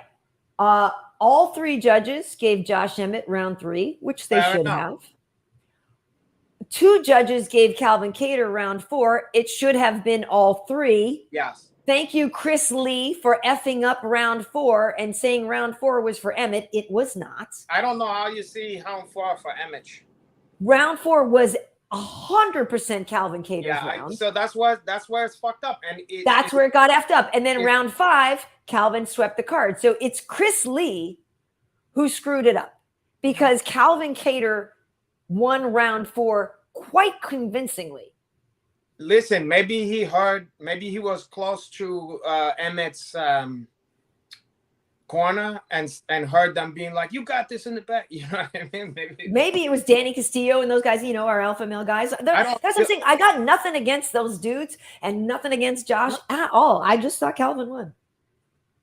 And listen, finish. You got to get him out of there if you want. You know, exactly. But it was really close. It was. And in that sense, I wasn't upset because I didn't think it was like a highway robbery. You know, it was like, I don't agree.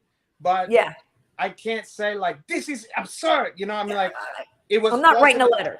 It was close enough to where I go, listen, you're gonna have somebody who see it some other kind of fucking way. And another thing is, I don't know that judge you're talking about. What's his credential? I mean, what is his expertise? You know, like Chris Lee, he box? Did he do jiu-jitsu, MMA? I don't know. I don't know what he's looking at, you know, which is interesting. You know, you never know what a lot of these people is boxing, referee, you know, boxing judges and stuff. And I'm just not quite sure sometimes what people is. I feel like the problem with judging is not just the individuals there, but there's too much wiggle room in the criteria. I feel like there's a lot of gray area that's not cut and fucking dry, you know? It's like, how much are you supposed to put on a takedown? How much are you supposed to put on connecting versus power shots? Like, if I hit you with, okay, here's a question I have and I don't know the answer to. Mm-hmm. Let's just say Calvin hit him, had 100% connect hate and hit him with 50 punches in the hound. Okay? But none of them had Emmett in trouble. And then let's say Emmett connected with threw 40 punches and connected with 3 power shots, but had kind of Calvin wobbled or something like that. Who wins the hound? I would think See, this is what I mean, though. I know. It's, What if we're not even clear on that? Are they clear on that?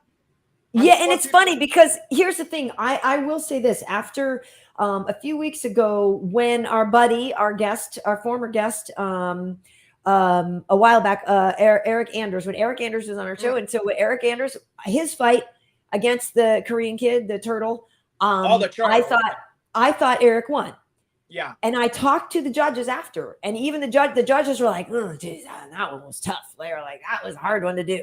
And I was like, yeah, I kind of thought that Eric won, you know, and they said, why? And I said, well, I thought he led the action. I thought he landed the more powerful shots. I thought that, you know, yada, yada, yada. Like I thought, you know, and I feel really bad for blanking on his name. But the turtle, like the Korean turtle, I was like, yeah, I was like, I feel like he was reacting and this and that, and they were like, okay, yeah, they were like, they heard me out. They're like, yeah, that's a valid argument, you know what I mean? And it's, but they're like, still, fuck it, it already happened. So. But I thought, you know, but the other guy won. You know, it's just really tough. But here's the thing: if we're saying it's damage, Emmett didn't come to us on the post show because his eye was busted up. Oh, I understand. And, you know, it looked much more fucked up than Calvin did. Yeah, right. No, and that's the thing. Is like, okay, I personally don't think that there's a criteria for the scenario we just put. That like, because I'm not talking about cosmetic damage. I'm not talking about superficial damage. I'm talking about if you're lighting someone up with a jab and like, let's say leg kicks and stuff like that. Mm-hmm. If you just like pop, pop, pop, pop, pop, pop, pop, and you're connecting it at a whenever you want, clip, whatever, the whole fucking how, and then you get caught with like, let's say even one. No, I'm saying you win then.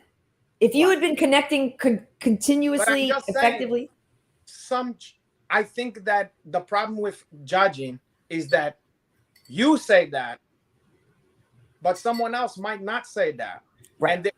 And but I'm not sure. How can we leave it up to someone's? It seems like a matter of taste at that point. And I don't want to leave this shit up to taste. Like, I prefer someone who tap you with jabs, and I prefer someone who, you know, like takes breaks. You know, it's like, no, it's not. You have to, even as much as I hate fucking judges. Oh, I feel like I should be doing the robot. You're breaking up. You're in and out. I'm doing the robot. Nice. I always love to hear that.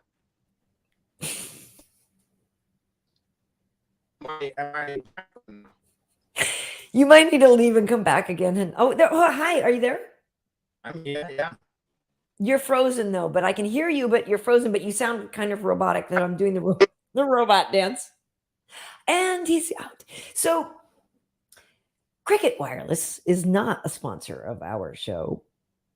And honestly, I shouldn't make as much fun of them as I do because I think they actually are like a UFC sponsor, but they don't sponsor your girl KB.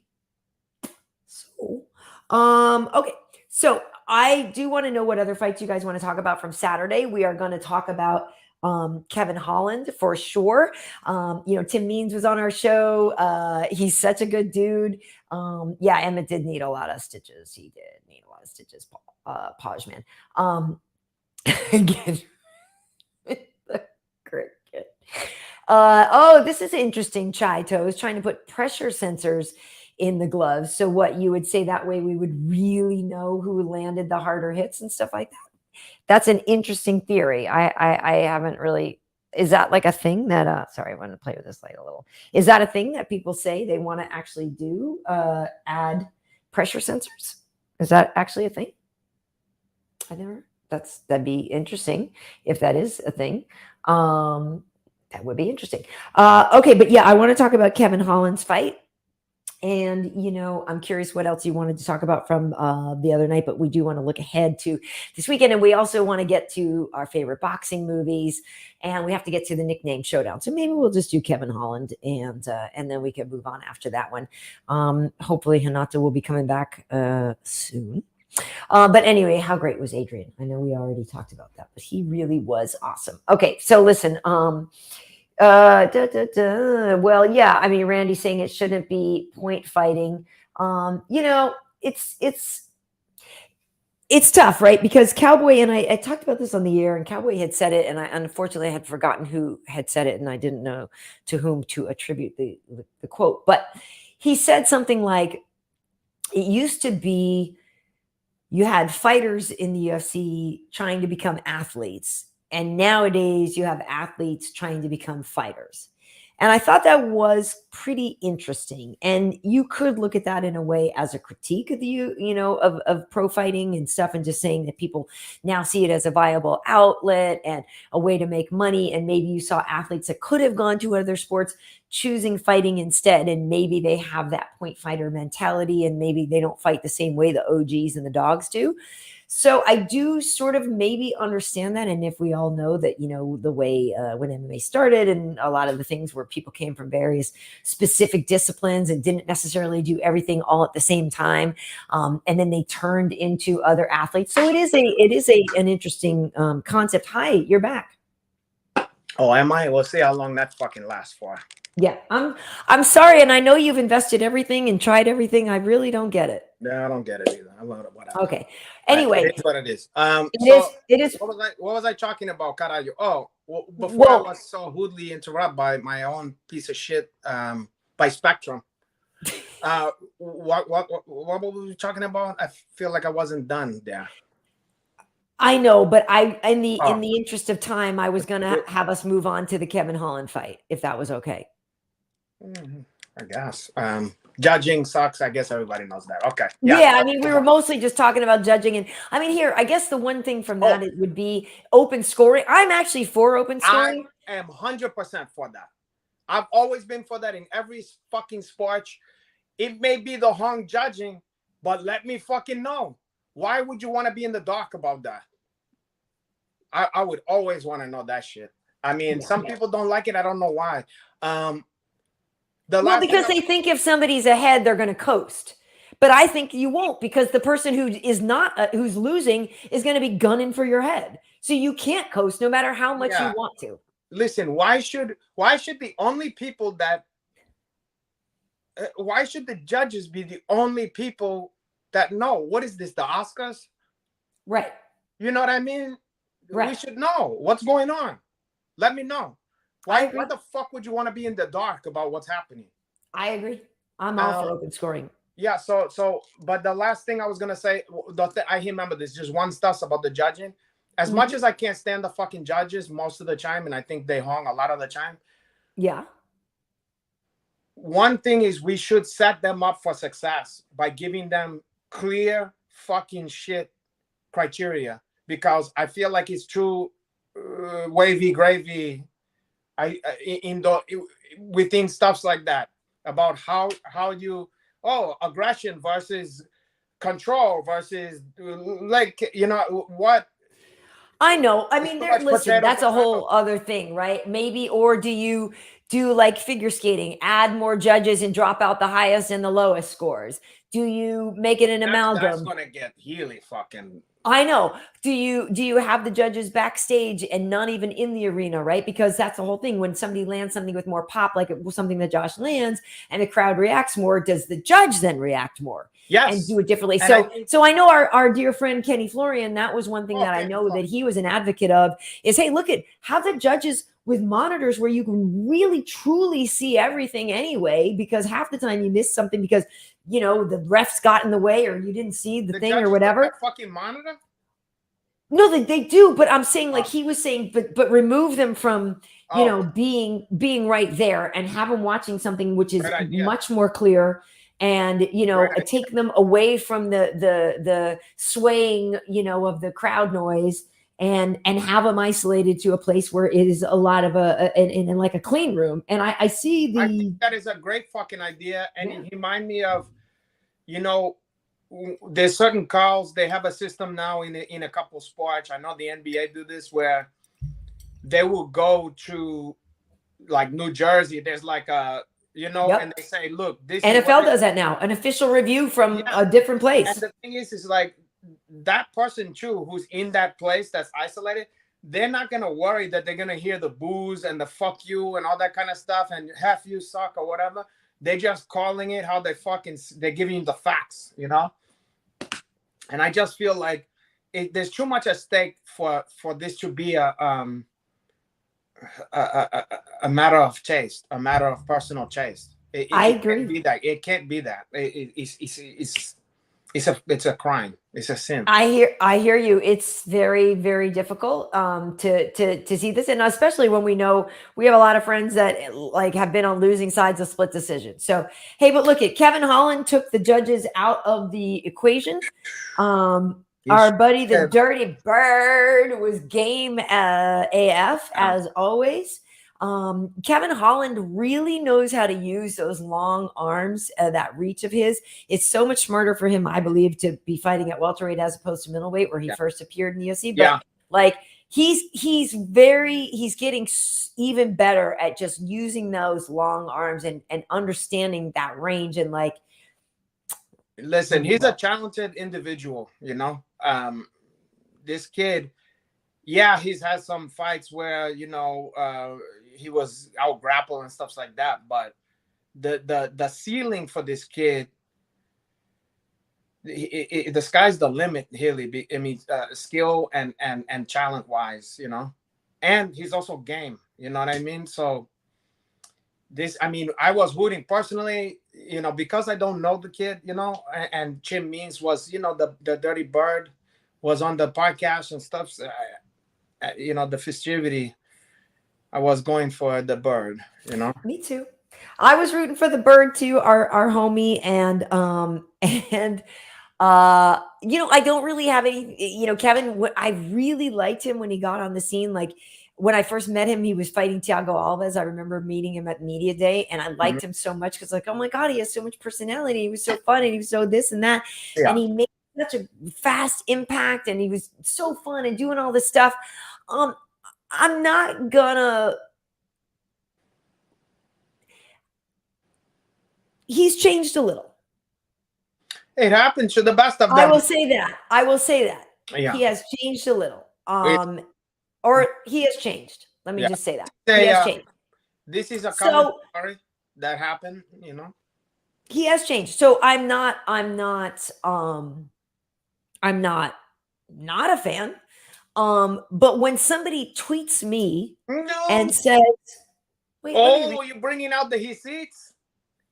Uh-oh. You're starting the because this kind of I wasn't even I thought it was unnecessary. I wasn't gonna brought that up for her, but okay. Maybe I shouldn't. Never mind. I won't bring it up. You're right. I shouldn't bring it up. Let's just say I shouldn't bring it up. A little spicy, a little salty, and he just went out, like he went out of his way to say something that didn't really need to be said. Yeah, I thought a little immaturity. That's all. I think he's immature. You know, but so listen, so whatever. So you know, we talked to him at the desk. I'm like, I'm not gonna hold it against him. I'm just gonna talk to the kid like, you know, like nothing's nothing. Yeah, but he's changed some. Well, I never knew the kid in the first place, so it's all the same to me. Whatever, you know. Whatever. I just, when I'm assessing him right now, it's purely because of his fighting, and I think he's fighter, phenomenal fucking fighter. I don't know the kid from a hole in the wall, you know. Like we never met, so we'll see. Yeah.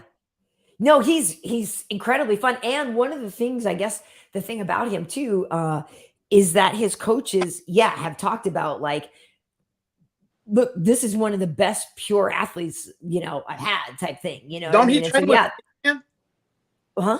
Don't he train with Adrian Yanez? No, I don't think so. Because on Adrian Instagram, I saw like a video that he posted where it was like going back and forth highlights of both of them. I mean, maybe they do because like, Kevin is from Texas too. If he don't train with him, that'd be a strange thing to put. Like he's maybe they do, or maybe that was like a manager thing. I'm not could sure. Be a manager because he didn't mention him when we just asked him who he trains with. If he meant, yeah. So you would have thought he would have mentioned that, but whatever. Maybe what's his name said, hey, when you go on there, don't mention me. I don't fuck with them. I'm kidding. But yeah, no, Kevin is very, very talented, and yeah, he has a very high ceiling, and he has a lot of fan support, and yeah, he did great. I mean, he did great.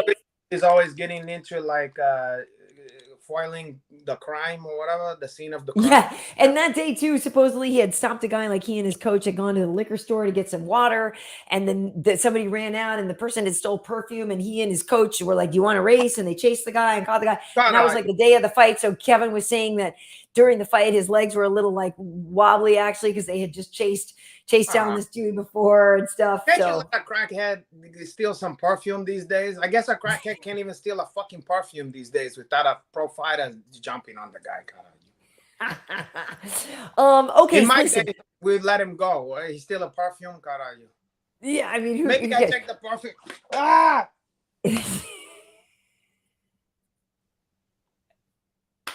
Okay, listen, Renato. I want to let's stick with the fight thing real fast before we move on to. We wanted to talk boxing movies, and we got to get to the nickname thing. But I want to get to our predictions for this weekend. We have Mateusz Gamrot is fighting Arman Tsarukyan, and you miss it. And I didn't get to talk to you about this, but I came up with a new segment for us here on Tuesday Night Fistivities, Renato. I came up with a new segment for us. Okay, hold that thought because I just spilled fucking a half a fucking drink onto my chair here. Okay, let me just get a fucking. You tend to that. What I'm going to do here right now, folks. What I'm going to do here is I'm going to show you a little bit of. So here's some Mateusz Gamrot. We'll look at a little bit of his work. So Gamrot is currently ranked number 12, I believe. I am working this weekend. If I'm completely honest with you right now, though, I haven't gotten to start too much of my homework yet, but I have worked a few of Gamrot's fights, and there is a lot of buzz about him. Gamrot, he's got a lot of pop, and he's exciting, and this shit. Yes, so this is him fighting. What's his face? Who just fought this weekend too? That was a good one.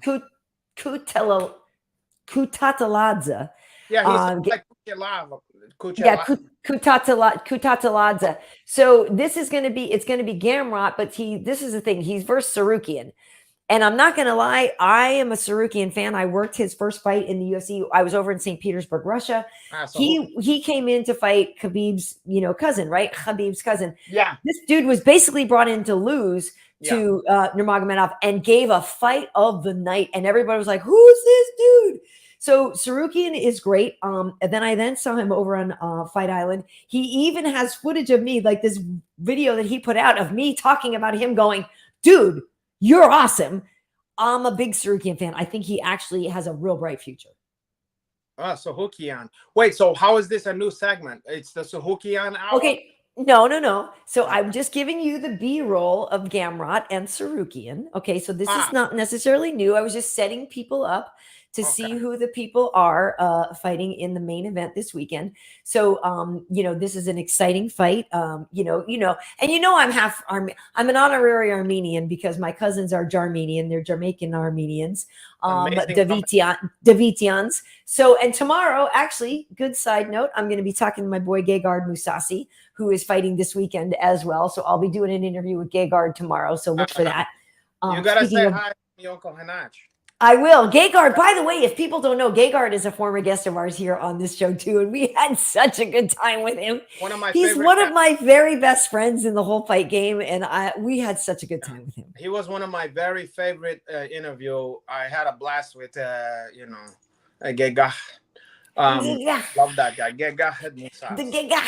Okay, so let me introduce you now then, folks, to our new segment.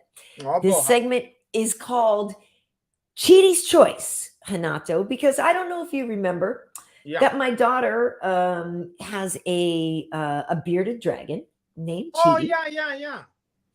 And I don't know if you are familiar, there is an octopus that would choose the winner of the Stanley Cup, I believe, right? Or the octopus that chose like a rugby winner or some. There's like I know they throw a fucking octopus out on. That's what it is. They throw the octopus for the Red Wings. You're thinking about hedgehog or groundhog day or whatever. There's a groundhog, but anyway, there's like a squid or an octopus or somebody that chooses things. And I was like, you know what? We can have Cheaty's choices.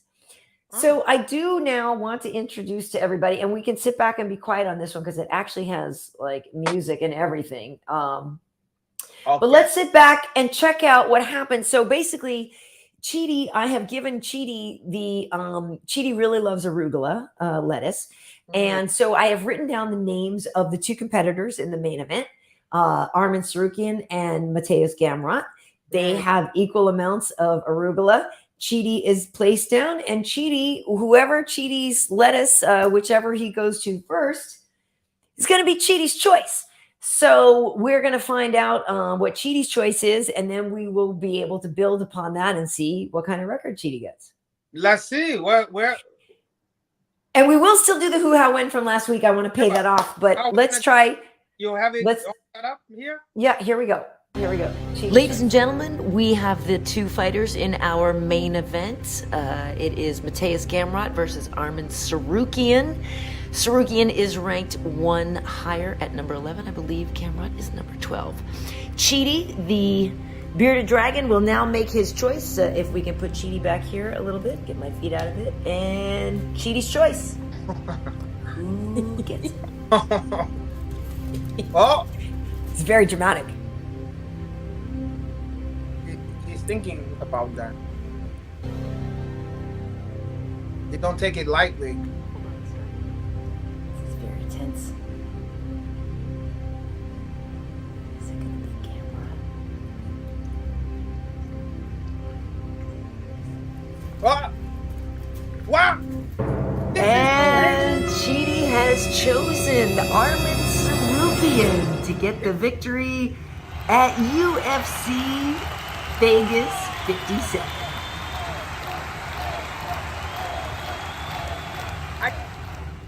I feel like he was toying with us. He led us to believe that he was gonna pick one, and then hike at the end there. He was take the hug out from underneath us, caralho. High drama. Wait, what's the name of the guy he picked you? Armin Tsarukyan. So Cheaty has picked Armin Tsarukyan. So we will start to now, moving forward, hashtag Cheaty's choices or Cheaty's choice. I know. Hashtag Cheaty's choice. So Cheaty has picked Armin Tsarukyan this week on Tuesday Night Festivities. And we will see if Cheaty gets it right. But yes, the lettuce look just the magic 8-ball. Yeah. I know, library shirt. Isn't Cheaty cute? Well, Spellbound saying that Cheaty wants the Mary Jane. He thought it was marijuana. Okay, well, so Omega's gonna fight Armin. Gonna bet on Armin now.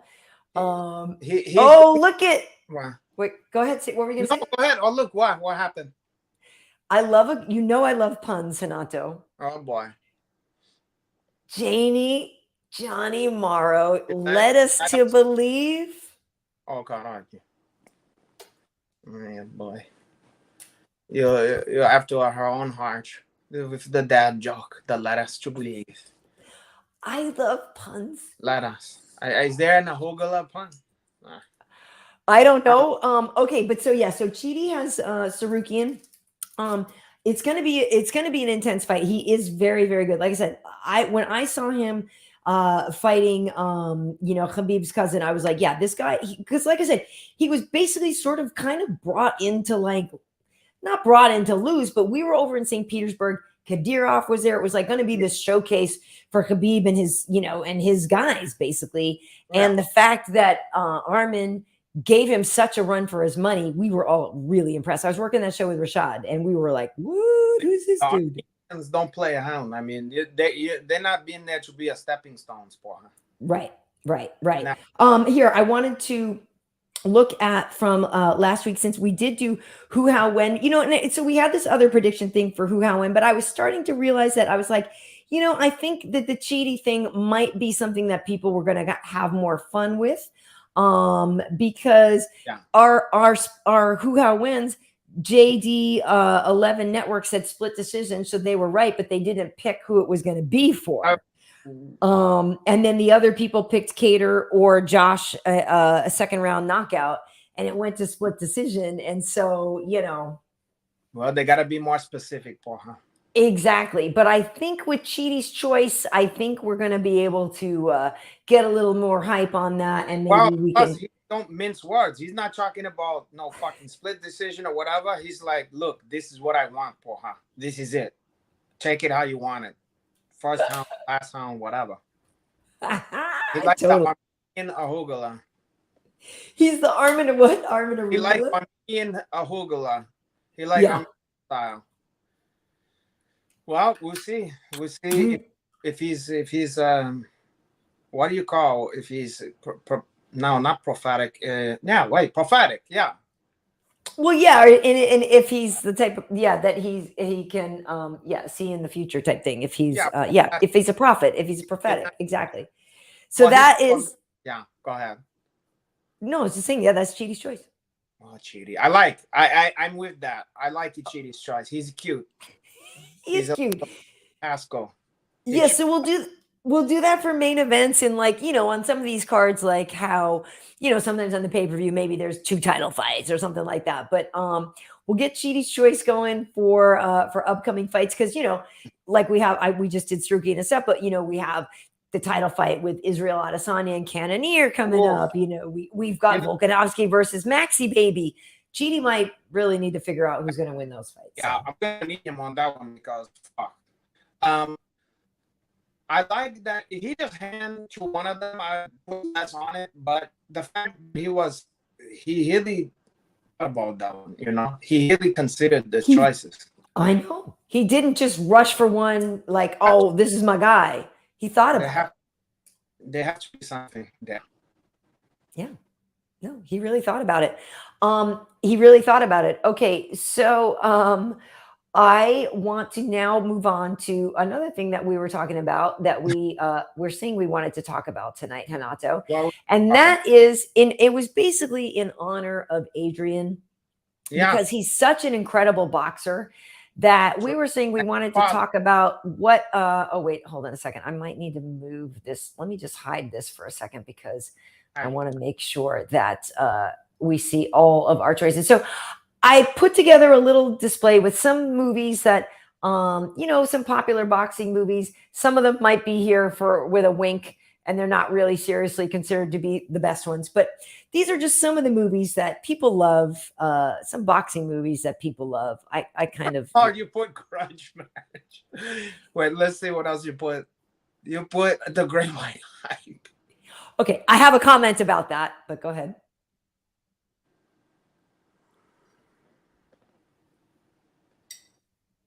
Any of these stand out to you? You put the most important ones. There's a lot of crummy ones that didn't make it for good reason, but it's funny to think about the ones, Right. I mean, there's a couple crummy ones that made the list too. Let's not get it twisted here. Well, I did it on purpose, like putting like Gladiator or. Wait, you put Gladiator? I didn't see that. Oh, didn't? Oh no, I left it off. I had it, and I was gonna put the crummiest fucking ones that I would have put as a joke because the end one where he's have to fight fucking what's his name? I almost said Dom DeLuise. Brian Dennehy. And Brian Dennehy is kicking the fucking shit out of that. I mean, that movie. Yeah. You know what is a fun boxing movie? Before I get on to the serious business here, a fun boxing movie that is not, it's not serious, but I love that one. You remember a movie called Diggstown? Yes. You remember? And it's almost like a boxing version of like The Sting or something. Because I don't remember the movie, but I remember like the name. It have like con art shit involved in that, like hustling kind of shit. Yeah. Like a comedy, you have James Woods and Louis Gossett Jr. and shit. I was gonna say Louis Gossett Jr. Yeah, that's what I thought. That's a fun one. That's kind of a forgotten gem or whatever. But okay, in terms of movies, go ahead.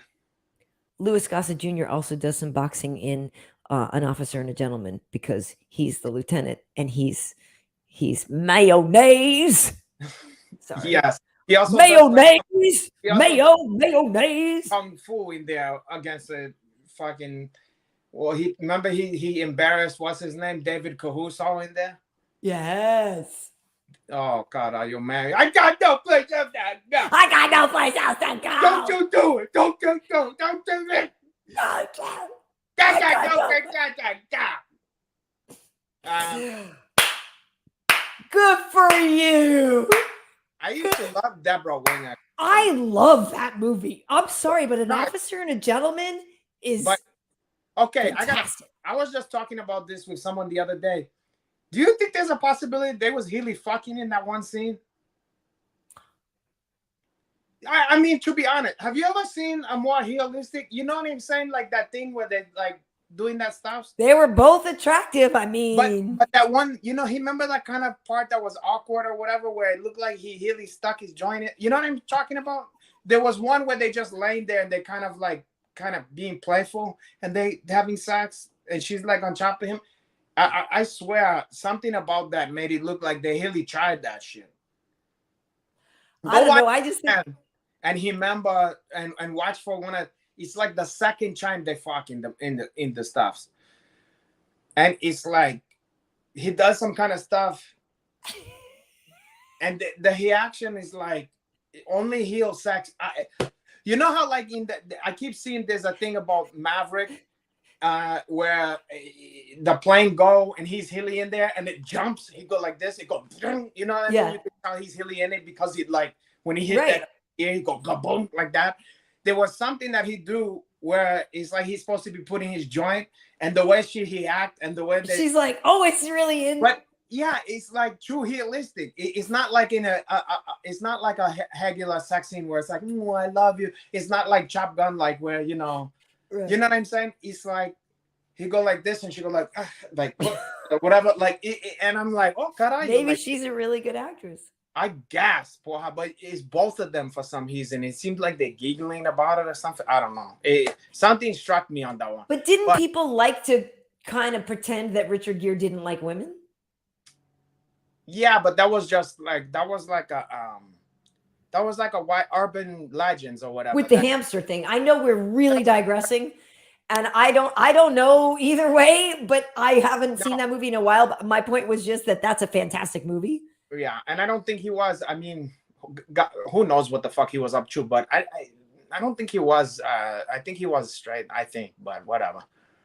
You know, I thought so too. And he had like a American Gigolo. And he was married to Carrie, what's her face, that beautiful girl. He was married to a couple of fine chicks before. Yeah. Okay. Sorry. So let me just refresh. So back to the boxing movies, just as a refresher here. So out of these, what stands out to you? Like Ali, you know, was obviously great. I mean, look at Rocky is amazing. The only reason I say I put the Great White Hype there, and that to me, actually, that movie I think is quite funny. It's and fun.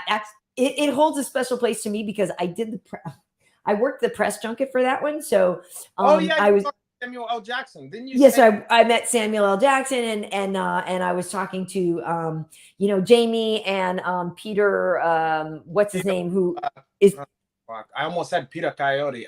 No, but that dude's actually way into boxing and owns his own boxing gym. Peter Berg and has his own boxing gym here in LA. Like he actually is really into boxing. But I love that movie for a couple. There's two lines to me that are so funny. And it's when Jamie Foxx is talking and he's talking about his Cadillac Brougham, but he says the Broham. And Jeff Goldblum's like, the Broham? Yeah, the Merlot Broham. The Merlot Broham. Yeah, the Merlin Broham. And so that part, but literally my favorite line in the movie is like, you can't talk to me like that. He's like, you're not my father. Are you? Oh, and I mean, dude. That's good. Yeah, it have a couple moments in there. I like it. It's just not in my, of course. You know? It's not a must see, but I'm saying it's funny. I actually enjoyed it a lot. No, it's not a bad movie. It's a silly, funny, you know. When it comes to the granddaddy of them all, the easy choice is like saying, what's the best shark movie or whatever? It's like, it's Jaws, okay? But the only reason I have one boxing movie ahead of that. And it's only, if we was talking about pure, the only reason this one beat it is because it's also my favorite movie of any movie aside from boxing as well. Okay, so which is Raging Bull. So if Raging Bull didn't exist, it's almost unfair because hockey is the best boxing movie, but the fact that it happened to be Raging Bull, boxing or not, just happened to be my favorite. I don't see how I can put something above that one. You know.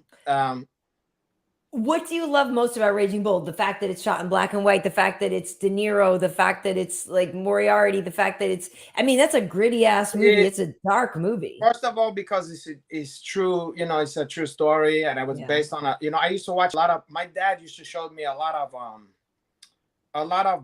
old heels of boxing, you know, not just the ones from the chimes, but we watched black and white stuffs, all kind of old fighters. So I was versed in the old school guys, you know, even before his time.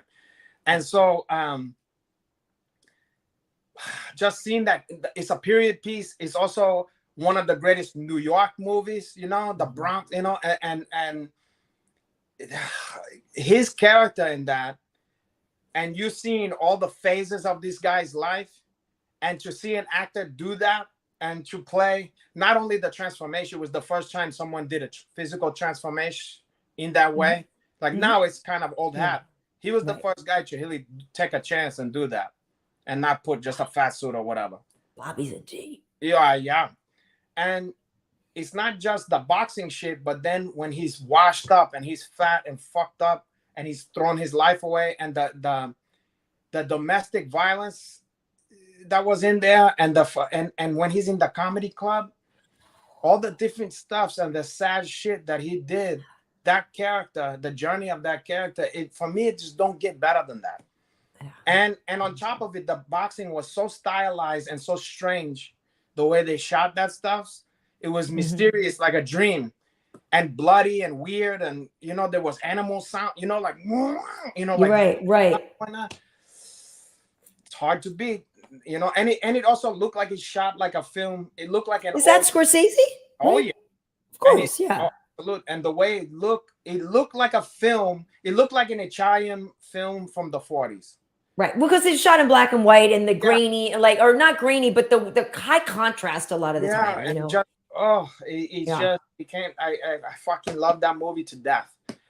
But on the same note, I love hockey to death too. I've seen both of them a million fucking times. And hockey, if I'm honest, it gives me more of a jolt, like you can do it. But as a film, nothing can beat Raging Bull. Well, that and that's just it. It's like Rocky's the greatest boxing movie. Raging Bull is an incredible film. Like, and I hate to be that one saying I work in the motion picture business, but but there is a difference. Like, there is a difference. Yeah. One is a movie and one is a film. One is a film. But I love Scorsese too. I'm a massive Scorsese fan, and Raging Bull is absolutely incredible. I haven't seen it in a while, so I should probably look back and see it. But like Kathy Moriarty, like I'm saying, like the other people in it too. It's not just De Niro who's amazing. It's like Joe Pesci is fucking fantastic. You know. Yeah, everybody's great. I will say. Go ahead. No, go ahead. But there's all these cast of character too from all the Scorsese shit. I mean, Billy Batts is even in that one, you know, as a different character, a different piece of shit character. And the funny thing too is people don't realize this. The mafia boss in that he have to kind of like well, I don't want to ruin stuff. Well, fuck it. You know how they trying to get him to throw a fight and he has to talk to the mafia guy? Yeah. That mafia boss is played by Coach from fucking Cheers. Oh, that's fantastic. But seeing him in something that's not like a goofy, doofy guy, he plays a fucking mafia boss. It's just a trip to see him like that, you know? Yeah. But the performances in that stuff, man, that there's some scenes, like the scene between him and his brother, you know, where he's like, you know, because he was so jealous and so fucked up when he's like, you know, you're very smart, Joey. You're very smart, Joey. You give me all these answers, but you're not giving me the right answer. You fuck my wife. You fuck my wife. You know, and then there's that whole fucking caralho. Anyway, I could go on and on about this stuff. And it's just my favorite. it's a great movie. Like I said, I haven't seen it in a while, and I think partly because I think, if you're like, hey, what do you guys want to do? You guys want to sit down and watch Raging Bull? Like, you know what I mean? Like, you And want to like be in watching the Raging Bull for shits and giggle. And for me, I kind of do because I've seen it so many times. I can laugh at shit. Like, when right. he's like, who's an animal? Oh, and there's a part where he's fucking. There's so much of that domestic shit between him and his wife when he's like, because he blows up at nothing. Like he's Right. like, hey, bring that steak over. What are you doing over here? And then she's like, still got to cook longer. And he's like, come on, honey, you overcook it. It defeats its own purpose. The fucking steak. And then she's like, you want your steak? And he's like, you bothered me about a fucking steak, and he throws that. But he's like, come on, bring it over. And he goes, bring it over. It's like a piece of charcoal. Bring it over. Come on, bring it over. You overcook it. It defeats its own purpose. The steak defeats its own purpose. I don't do well with that. Yeah, and then he goes, you call those peas, you call those carrots. He goes, you ate them, didn't you? And he goes, I had no choice. I had no choice. I had no choice. But yeah, so let's see. Let's see. Bring it over. Yeah, well, your friend here, Janie, agrees with you that Raging Bull is the greatest. So let's see here. But I'm trying to see what other ones that people really like. I didn't see this one, Omega, the Big Event, starring Hulk Hogan. I don't remember that. No. Sorry. Remember the other one? No, he did one called No Holds Barred. That was Hulk Hogan's big movie, aside from Hockey 3. Oh, okay. All right. Okay. So, this one, he's also mentioning No Holds Barred, Snatch. It's okay. I guess Snatch you could think of as I think, I guess there's boxing in it, I guess. Yeah. Yeah, I guess so. But to me, like, obviously it's Rocky. That is the one that, is a cultural touchstone. We all refer to it. There's a statue of the dude in Philly and all that. So it's got to be Rocky. But like I really and I didn't put it up there. I really liked that movie Girl Fight, with Michelle Rodriguez way back when. Karen Kusama directed it, but like Girl Fight. You know why? Way back when I auditioned to be like her boyfriend or something in that. I have a tendency when I did stuff like that, I'd be like, well, fuck you then. Yeah, no, Girl Fight's great. No, I'm sure, but I was just like, man, fuck that movie. And it was just sour grape. Right. Well, and if I'm being honest, never mind. Go ahead. I was gonna say out of all the girl crushes in the world, Michelle Rodriguez is. I thought she was. Why not say that? Why not say it? I just did. Nothing. Anyway, I'm a Michelle Rodriguez fan. Let's just say, also in like Avatar and stuff like that. I'm like, well, because you got a manly vibe too, I mean, like an androgynous vibe. Maybe that's why you can. Well, she's pretty too, but she's like, she's tough. I don't know. Maybe you like that. Michelle Rodriguez, if you're watching. Yeah, I'm sure she will. Sure she would, Carl. But anyway, okay. But I do love Girl Fight, and because also, and that obviously it's not surprising, like what I do for a living, and the fact that like I like the story of this girl who's like fighting against the odds and proving herself or whatever. Like I really liked Girl Fight a lot, but I do like Cinderella Man. I think that one is good. I'm a Russell Crowe fan. I do lean toward liking Russell Crowe more than I like that's a good one. Cinderella Man I thought was really good. Like I said, I do like Great White Hype. I think it's fun. The one that was in here, I should pull this up again. What is and I forget the name of it now, so let me show this because I need to show it because I don't remember the name of the movie. The Ving Rhames where they're in jail, Undisputed, where they're in jail, and they gotta be that's the one. That's straight to BET style. Oh, you know what? I didn't even, speaking of that genre, I can't believe I didn't even brought up this. There's a whole string of these Penitentiary. Oh, right. Movies? Penitentiary. Oh, how can I leave those out? Those number Penitentiary 5. There's like 5 of them at least, right? Penitentiary is a guilty pleasure. I love those fucking movies. Whew. I haven't thought of that in forever. Oh my God. I'm going to post the trailer of Penitentiary. That's wild stuff. Dude, seriously, I have not thought of that in forever. Yeah. Porra.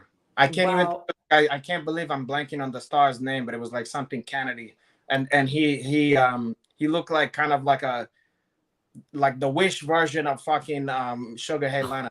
Wait, The Wish version. Well, Tim Klingbeil saying their firstborn was named Russell after Crow and Cinderella Man. I don't know if they're being serious or not, but you name your firstborn son Cinderella? no. Hey, listen, Omega, we're not talking about Bruce because that's an MMA movie. We were talking about boxing movies. But I'm glad that now Such a perfect. or no, it's No One You Need to Know. It's not noun on the first I was like, I just read the first name saying noun, but I get it now. That's clever. No One You Need to Know.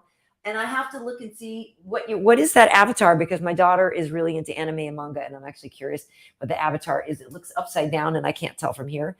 But anyway, I am curious about that. But I'm surprised your favorite boxing film wasn't The Main Event with Hyan O'Neill and fucking Barbara Streisand. With We Make Love the Main Event or whatever. She did that fucking song for that. Oh, carajo, the main event. Yikes. Hey, listen, Arvin saying you love the movie segment. Thank you so much. You know, Renato and I actually really like talking about movies.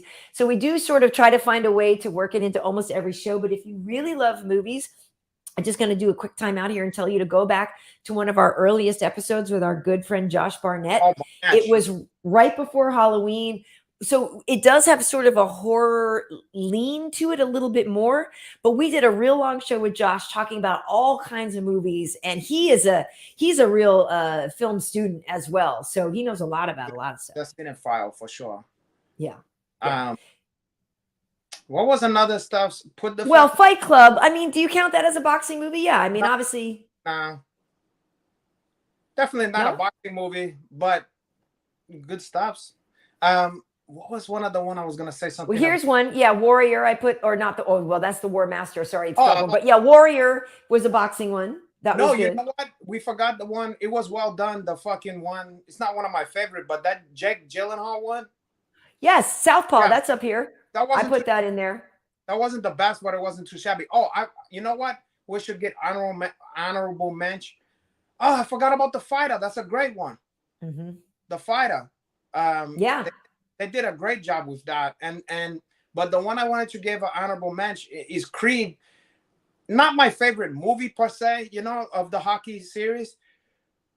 It was good, but a lot of the stuff they did in the training, for some reason, movie, they did the training more realistic than most hockey movies.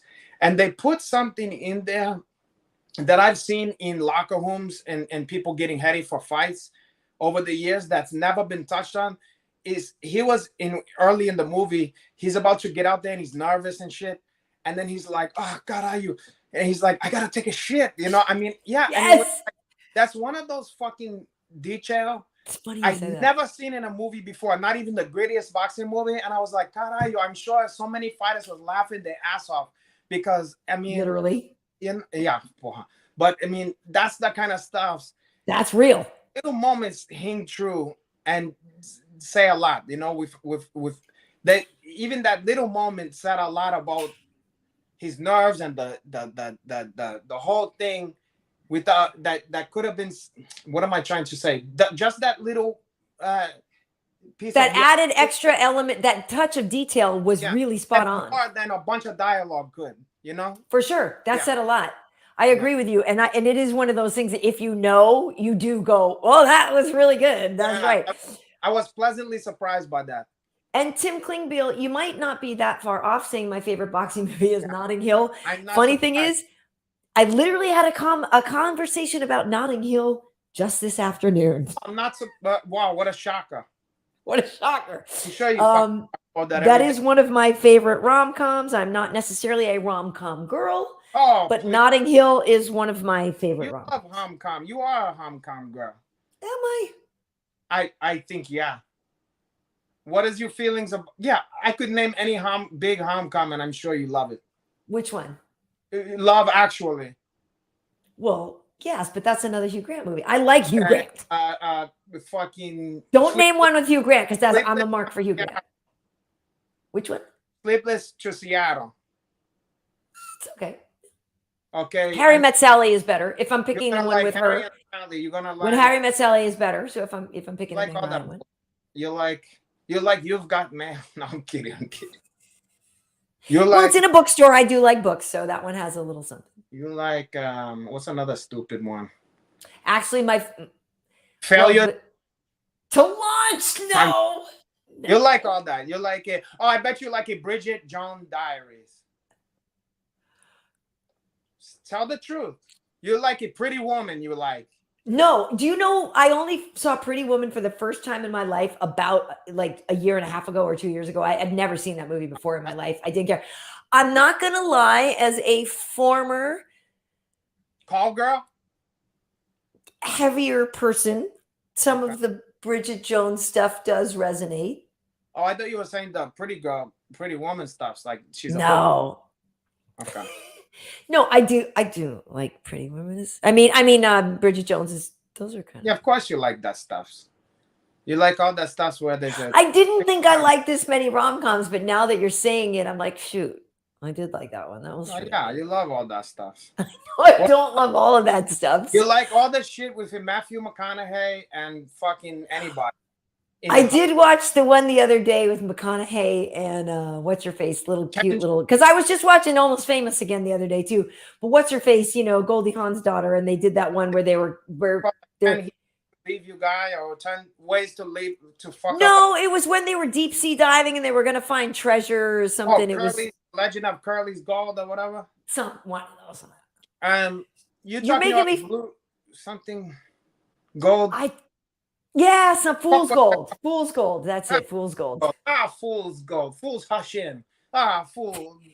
Nobody's fool. You like all that kind of bullshit. I actually don't, though. I don't sit down to watch rom-coms. I really don't. You like she worked for a newspaper, how to lose a guy or whatever. You like in 10 days. No, I tell you what, rom-com. Do you know what one is a good one? How to Be Single is a pretty good rom-com. I don't even know that. That one is actually pretty good because it's told from the girl's point of view. But it is pretty good. How to Be Single is pretty good. What rom-com isn't told from the fucking girl's point of view? Well, you said Serendipity. That's a John Cusack one where he's that's not the formula. Like 40-Year-Old Virgin is a rom-com that's told from the man's point of view. You know what I mean, could you call that a rom-com? I mean, that's a comedy. Yes, he ends up with the girl at the end. It's a romantic comedy. The whole point is that he's trying to get a girl. It's a haunchy comedy, porra. It's a filthy. It's a romantic comedy with a male lead. It's a buddy picture. As is all of those things with Hitch and all that crap. Listen, the way you said, like, it's I like rom-coms from a female point of view. That's like saying, I like the kind of Valentine's Day that's for females or whatever. It's like, what are you talking about? I like Valentine's, but with the female spin on it, with the female twist. Huh? That's all the fucking point of that one. And the funny thing is, if you asked me to describe myself, I would never say I'm like that girly. Exactly. But maybe it's because I'm single. It's like I'm a real mark for the romantic comedies right now. I'm not even gonna lie. Like I am a bit of a mark. But honestly, my favorite, I know this was supposed to be about boxing movies, but my favorite romance movies actually are the ones where the people never end up together at the end, though. So it's like I like romantic movies, but they're always freaking tragic and they never end up together. And it's sad AF. Like Notting Hill for her? Well, Notting Hill is a rom-com that they do end up together. I'm saying my favorite, like Lost in Translation, Bridges of Madison County. Oh, you're talking about just in general, not comedy. Just like romantic, like romantic movies where they're incredibly romantic and they're about people who are connecting, but they don't end up together. And my daughter and I, we were talking about this, and it was like, it actually might be my favorite trope in movies, even though it breaks my heart. I'm drawn to those where the people are in love, but they're not together. I'm drawn to those. But you're gonna love, if you like that, we already talked about this. I think the movie Closer. Oof, that's a great movie. Oof, and movie. Okay, I'll tell you an embarrassing fact about your Uncle Henaj. Okay, when that movie La La Land came out, I was like, get the fuck out of here with that bullshit, porra. Like, and somebody's like, we're going to see La La Land. You want to come? I go, you miss me with that bullshit, okay? Because first of all, I'm not that big on a fucking musical. You know, sometimes I like a musical here and there, whatever. But it have to be so good, you know? And it just looked like it's a romantic, la, la, la, la, la, whatever. Then one day it's come on cable or whatever, and I go, I guess I watched it. I watched the beginning of this bullshit. Now, Grant, the way it starts is corny. I miss me with the freeway part with the dancing and shit. That was so good. Whatever. That didn't do nothing for me. Okay. But I do like those two actors very much. Yeah. Especially she's cute, but she's a very good actress too. But Ryan Gosling, I think he's underrated as an actor. That fucking ending of that movie, talk about people. Well, I don't want to ruin anything. Right. It reminded me of shit that I've been through in real life, and boy, did that strike a fucking. I mean, whoo! I'm gonna be about stuff, but when she bring Joe Blow to the club and see him with the song, and then that I go like this. I can almost, it's stabbing me to the fucking heart. Yeah. And I have to say, more than a lot of other movies that's supposed to be maybe more serious or not as corny, whatever. Mm-hmm. It had an effect on me, porra. It had a heel effect on me. Like it got me high in the heartstrings, porra. Well, that's nice to hear. It's a very good movie. I remember trying to tell this to a couple people, and they would hear none of it. They wouldn't, even though they know that I don't have corny chest. It's a tough sell to like guys especially, but even some girls is turned off by, first of all, musical in general, but also the name is a tough thing to get by. La La Land, you know, it just like go fuck yourself, land. You know what I'm saying? I do. I agree with you, but I really enjoyed it. I've seen it a few times. I do like musicals though, so I'm not mad at a musical. Here's my check on the musicals. There's plenty of musicals that I like, but it's not because it's a music. I don't go, oh, I know musical, I've gotta see, you know. Yeah. I'm choosy about my musical. But when I like that one. You know, Bugsy Mahaloon. No, I'm kidding. No, I like Hair. I like Jesus Christ is Superstar. Yeah. I mean, fuck. There's probably a bunch of them. I can't even think. Well, Rent is good. I mean, look at No, I'm not saying it's not good. It's just not one of the ones I would go to or whatever. You know. Okay. Yeah, I get it. But I do like musical. I'm like half a theater nerd too, so I do like that kind of stuff. For musicals, but certain musicals speak to me. Some ones don't. I give you one that I thought I was gonna fucking hate. I was gonna hate its guts, but I ended up in Moulin Rouge. I was like, oh, it's great. That. I was like, fuck that, and they're gonna use the modern songs. Go fuck yourself. And then I saw it. I was like, you know what? This is interesting stuff. I mean, hey, I never seen anything like that before. Fuck it. Yeah. Well, Tim is saying your favorite musical was Belly. Which one? Oh God, yeah, I like it, Belly. Hey, I'm gonna drop a dime on them. Nah, I don't like that shit. Nah, I don't like that. I don't like them niggas. I'm gonna drop a dime on them niggas. They know what I'm talking about. Don't worry. I was just gonna say that one went over. That one went. No, and went over my head. Banana. Okay. Well, okay. Renato, I want to move on to something because I want to stay on musicals. God. Oh, okay. We can't. No, we can. I don't. No, believe me, we can. I know we were talking about boxing, and then we got a musical. We do our favorite musicals, porra. We'll next time. Next time we're gonna do my Renacho's picks, all-time musicals. I know there's a bunch of musicals I like. I just can't think of them right now. Oh, wow. Well, I mean, because I know, like I said, I know I love some of the ones that are straight like movie adaptations, like if you're talking about like Chorus Line or. Okay, go ahead. You know, Chorus Line or something like that, but like Carousel is beautiful. I like going to Broadway and going to musicals. You know what I mean? Like I remember bawling my eyes out at Carousel. Okay, the original fucking West Side Story. I like that one also That's because very good. all the campy like Daddy-O, like Yeah. and you know, like When you're a jet, yeah, and the stuff like, hey Daddy-O, you wanna hey Daddy-O, hey, that's cool. you gotta be like, cool. yeah, all that shit. I like all that stuff. But I didn't even saw the new one yet, but I'm gonna see that. In the Heights is great. Ooh. The new Here's the thing about I know you're gonna say because you spent time in New York, but like In the Heights, I loved it. Loved it. Here's the thing about In the Heights, okay? I hoot for them. God bless you and every stuff. It's a certain vision of that area that is not familiar to me. I know, but it's And I supposed have to be fantastical and fantasy and desire and wish. Let's leave it at that. Because I don't want to talk shit about it because I applaud them for getting it done and having a child from that place. But it's not for me, you know. I hear you, but I really applaud enjoyed it, and I'm glad applaud it got made. And like, look at he you know, what's his face? You know, the same guy behind Hamilton.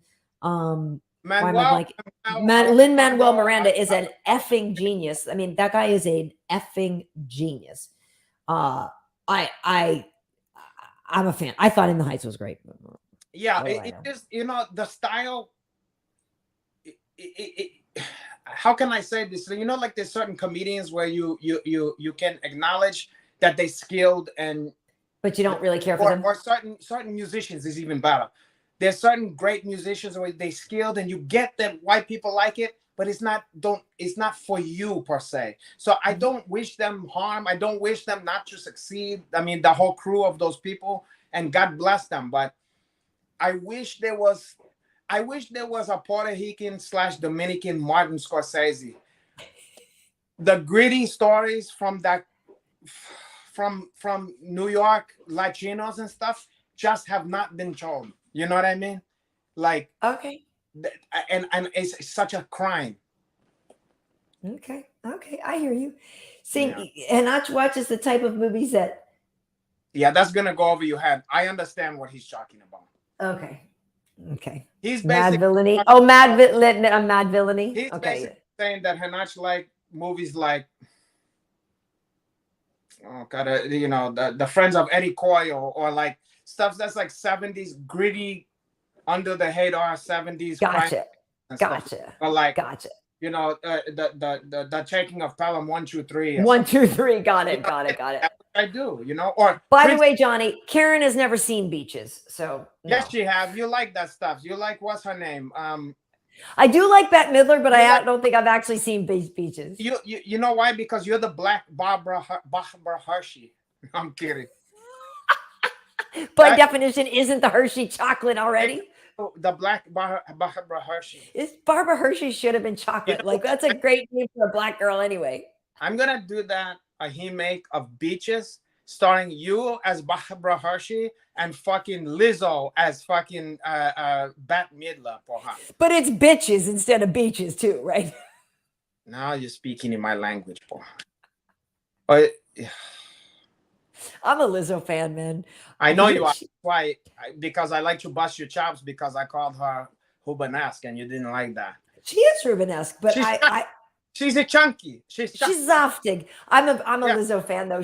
That girl, her music is. That girl can write a jam. Like, just put it this way, I jump a lot of rope to Lizzo. My kid made me like a mix with a lot of Lizzo in it and a lot of like Megan Thee Stallion and this. Lizzo needs to jump some more hope to Lizzo. Oh God. You know what?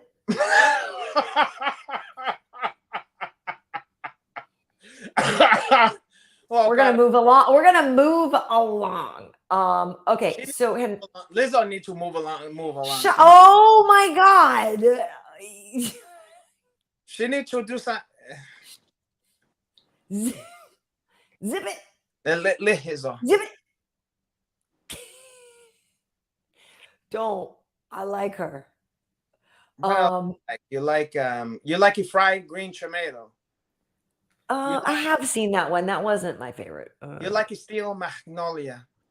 Mm, You like a no. Driving Daisies. I do like Driving Miss You Daisy. like it, The Craft.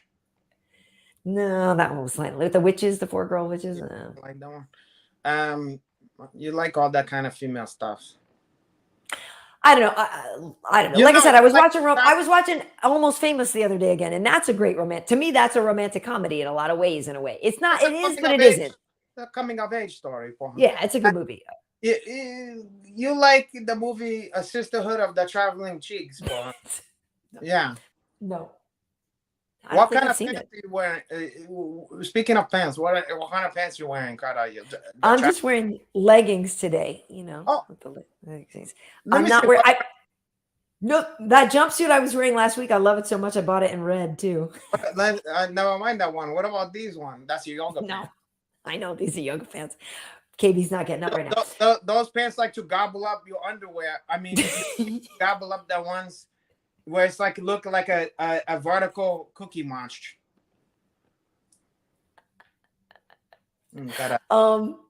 Hey, so Renato, last week we had like we're down to the semis now for the nickname showdown.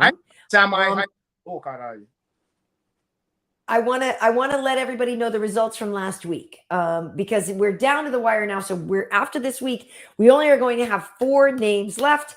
So these are the results. This is where we currently stand.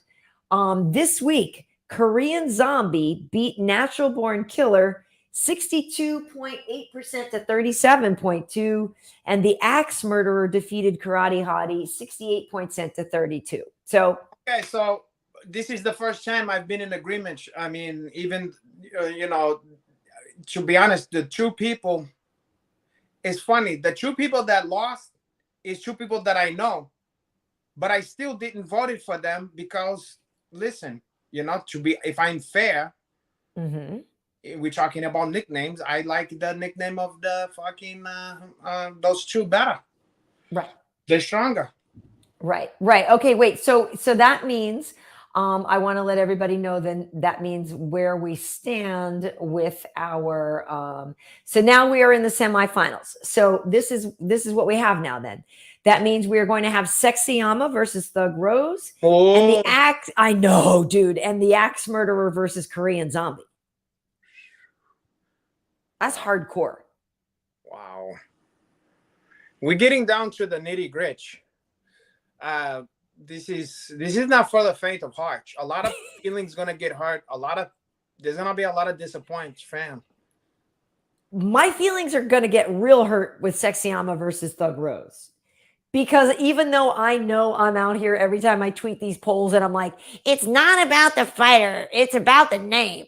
Like on those 2, I can't divest myself from like the fighter from the name because they both fit the fighter so perfectly too. You emotionally invest in this one. I am on that one. I'm quite emotionally invested. On the other one, I'm less emotionally invested, I think. But on Thug Rose versus Sexyama, like that's real hard for me. Yeah, I mean, this is the tough choices here. This is why we get paid the big bucks. We gotta go through this, in front of everybody publicly. We have to feel this stuff in front of people and to go through the emotional holocaust. But yeah, so Omega Singh Karate Hottie would have won, but they didn't because that's the whole thing. She got eliminated, so she couldn't have won. She had a chance. Tim saying all the best people are gone. I don't know if that's true. I don't think that's true either. They're saying Touchy Feely got robbed, but Touchy Feely, we had a tough bracket. I'm not gonna lie. What was that? He had a tough bracket. He's the only one, if I'm honest, that I think should still be here. And I'm frankly a little, that was hard. But this ain't about my choice alone. The people have spoken, and I have to respect the results. Right. Well, I mean, look, we had Violent Bob Ross in there. We had Hot Chocolate, which is a great nickname. We had, you just keep using Caramel Thunder. You want to act like what happened? No, Caramel Thunder is a fantastic nickname. I'm just saying this is not for the faint of heart. No. So we will put the I'll put that up on, I'll tweet that poll out later this week, and we will see what you guys think, and we'll get your votes on the semis here, and then also I will put out the Cheaty's Choice video as well, and people could kind of chime in whether or not they think Cheaty chose correctly there between Tsarukyan and Gamrot. I got another we could do a Cheeky's Choice where you put in like you know, some kind of paint or something like that, finger paint. You put a name of a fighter on each cheek, okay? And then I'm blindfold, and then you unblindfold me, and I just go through whichever cheek I'm more drawn to, and that's what side is the cheek that we choose the fighter. And if I touch the middle of that, then it's a draw.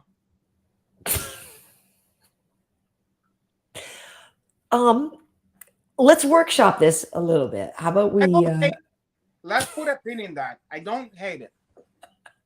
I think I'm onto something, but call me crazy, Karyn. By the way, this is just reminding me. Do you watch the show Hacks? No, Hacks on HBO. Oh my! Female, they do, what is it? They do. Paulie Felder's in it. It's a great show. It's about a female comedian, a Vegas comedian, and she's kind of like this older comedian, and and like her act is kind of getting tired, and she needs to get like freshened up. And with this young writer, it is so good. I don't know if anybody's watching. I just finished the second season the other day. It's fantastic. And our buddy Paulie Felder is in it. He's married in the show. He's married to the girl from Always Sunny in Philadelphia. She's on the show too, playing the comedian's daughter, and she's great. Right, I'm blanking on her name right now, but she's great. You're not the only person who said this. I can't even think about it, but some podcasts that I listened to, they was having about that show.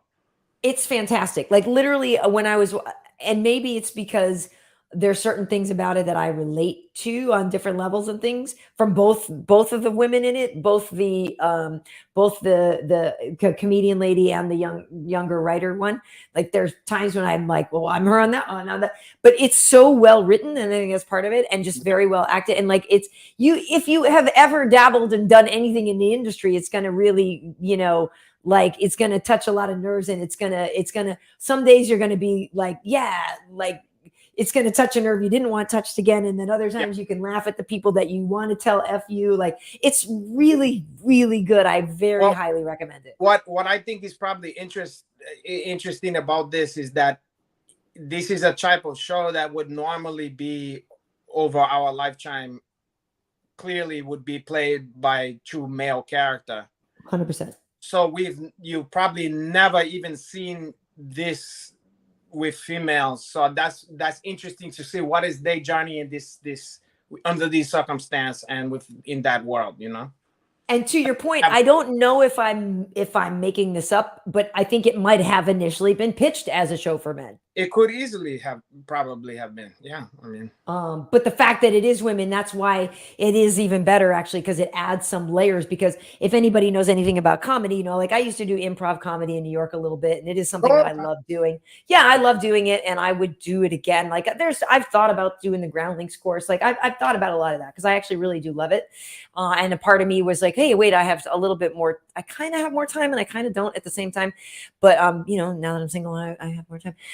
So I was like, I could do the Groundlings thing, and that's something that I really considered because I think, like I said, but anyway, it's just a very well written show. It's really, really good, and there's other ancillary characters too that are fun, and her whole thing with her agent and the agent, like it's really good.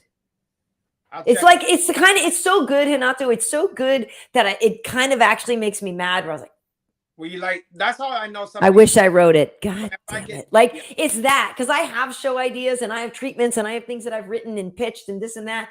And that's, I think, why it strikes different nerves with me, because I'm just like, I'm jealous. Like, this is kind of the vibe. Like, it has the feeling and the vibe that I want to do, and I'm envious. Yeah, I know that feeling. That's how I know something's really good, when I get jealous of it, or I go, how they did that. That's how I know. I'm like, you know what, this shit is real good, And that's how I feel with that show. Yeah. Well, I'm gonna check it out. That seals the deal. I'm gonna check that one. It's really good. I can look in the comments and see if anybody else has seen it too. But let's see. Oh, open mic night at Brown. I actually did do Randy. Now I wanted to say Handy Hibata, but I have done open mic at my old college at Brown. I did, and honestly, I actually, you know how Adam has been putting together like some comedy nights with some of the fighters.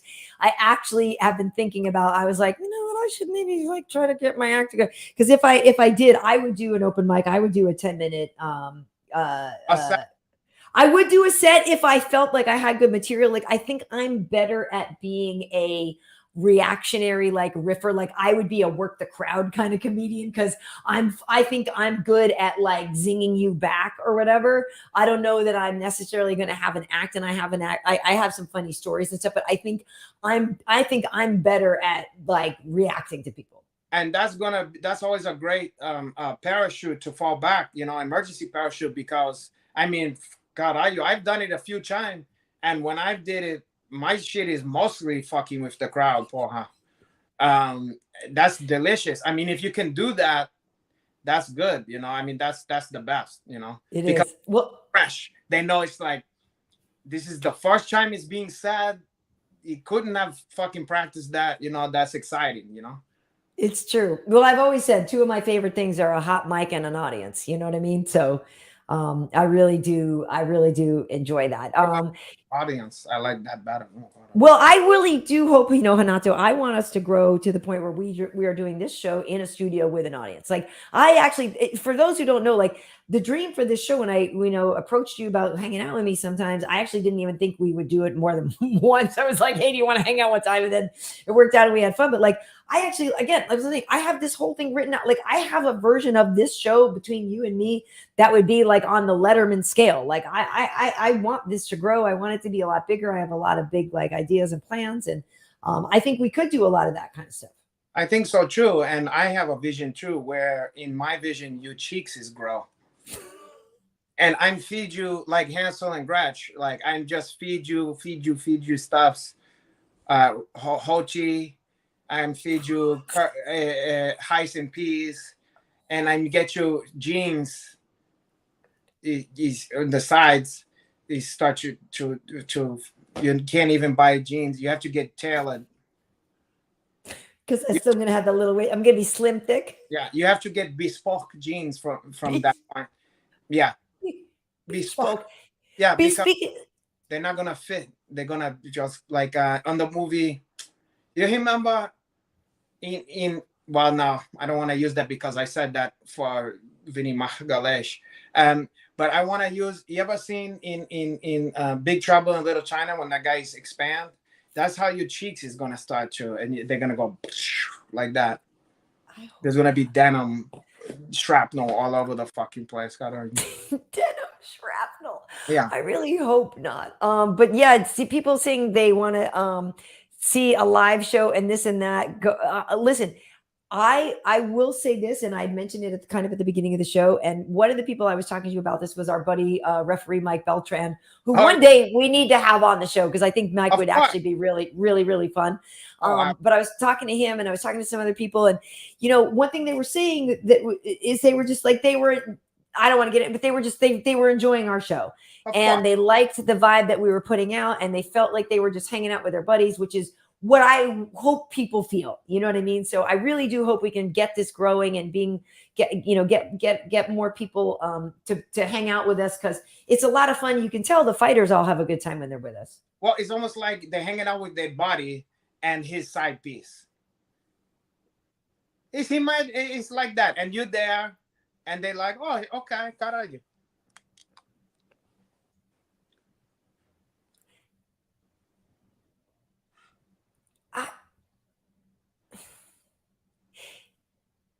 The side piece, huh? Okay, you want to be the main piece, caralho? No, I don't. Fine.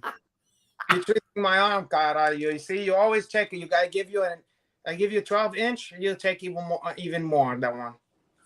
No, maybe not that much. Maybe 9, 12, 9, 11.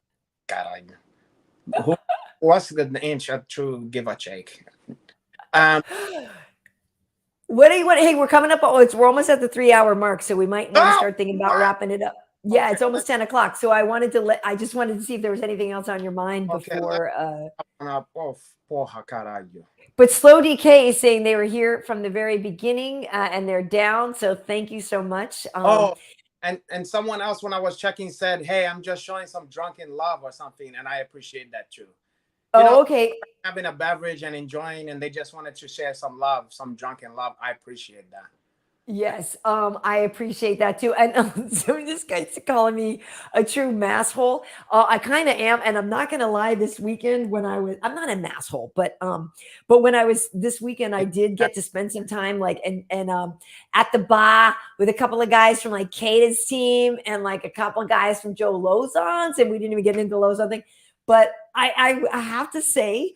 Yeah. I was talking to some guys from Massachusetts this weekend, and it was so good. Like my heart was singing. I'm not gonna lie. Like it felt really good, and I was like, oh. I probably feel like to you. I feel like home cooking to you. It did. It did. It felt really good. Yeah. I bet. That's home. That's home. You know, that's it. That's like a comfort food. You know. It is. Yeah. And for me, it's just I don't have a connection to that. I just think it's funny. I like to hear that one. I get a kick out of it, but it don't do like the warm shit to me. But yeah, no, it's homey, and it was funny because I've been away. I haven't lived in Massachusetts for a really long time, but it is endearing to me. And like when I meet people like that, I feel like I know right away, like, oh, we'll get along. You know, it's what it's just this. Even though I don't have the accent and I never did, I just know it and love it, and it's fun. It's fun. You can't help. We start talking about going to the Packy and stuff like that. Like you can't help. It's just it was great. I think about Packy when there's a couple stuff that we talked about in the past that come up. I think I was watching. I like this movie a lot. Gone Baby Gone.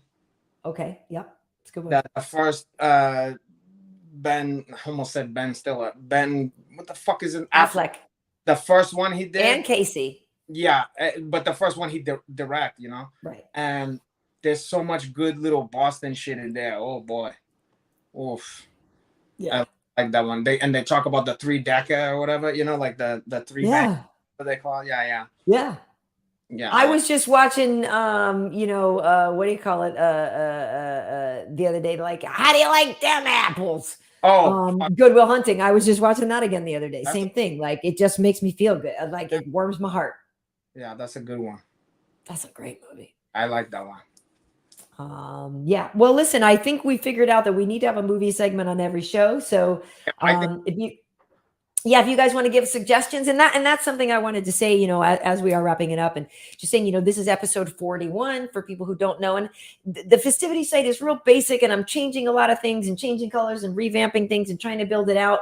And I was actually thinking also if we wanted to do something over on the festivity site, if you wanted to have a like how we used, the Regal Beagle, if there was Hanato's lounge, or if you had your little corner where sometimes you wanted to go live or put, if you had things you wanted to do, we could upload to the festivity site too. So if you wanted to think about a little sandbox idea of stuff that you might want to do over there, but I cuckold people's husband or whatever. And film it like your own cheaters show, but it's cuckold. Yeah, cheaters. But then I surprise the couple and they don't know that someone's gonna cheat, and then I make it happen for them. And then I interview and fuck with the guy afterward. I go, look, this pains me. I don't want to have to show you this, but see, Hanach and her went into a motel. See, that's them. Look at that exchanging. You know how he throws fucking gasoline on the fire? Yeah, totally. I really hate to break it to you, but you see this here?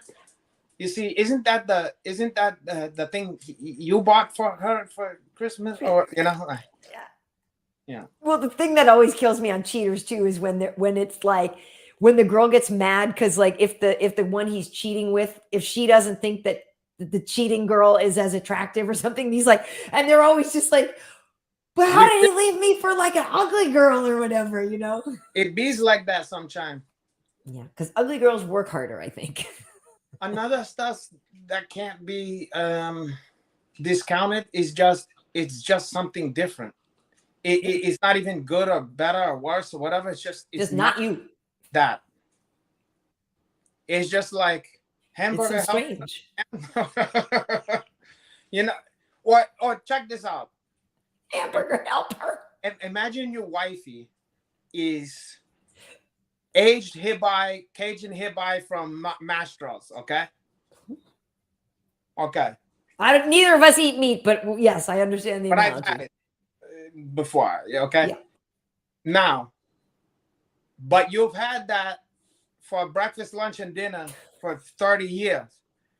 And then somebody goes, hey, listen, I know that shit. It's a great cut of meat. I know all that. But listen, here's some hamburger help. Stroganoff style. And you go like this. Fuck it. Let me chase that.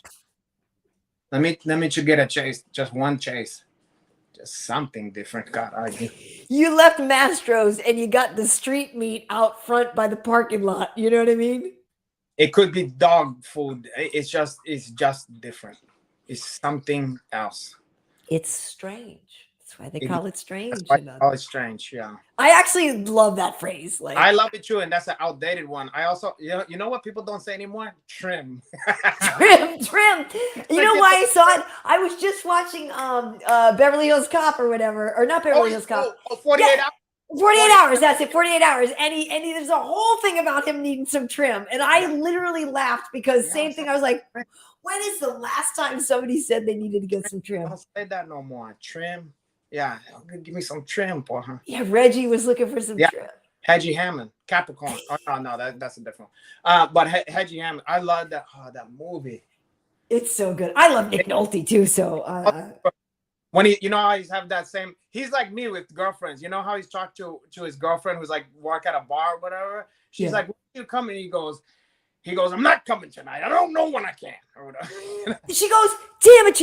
I shouldn't have to work this hard." Yeah. People in a relationship shouldn't have to work this hard, you know? Exactly. And she's fine too.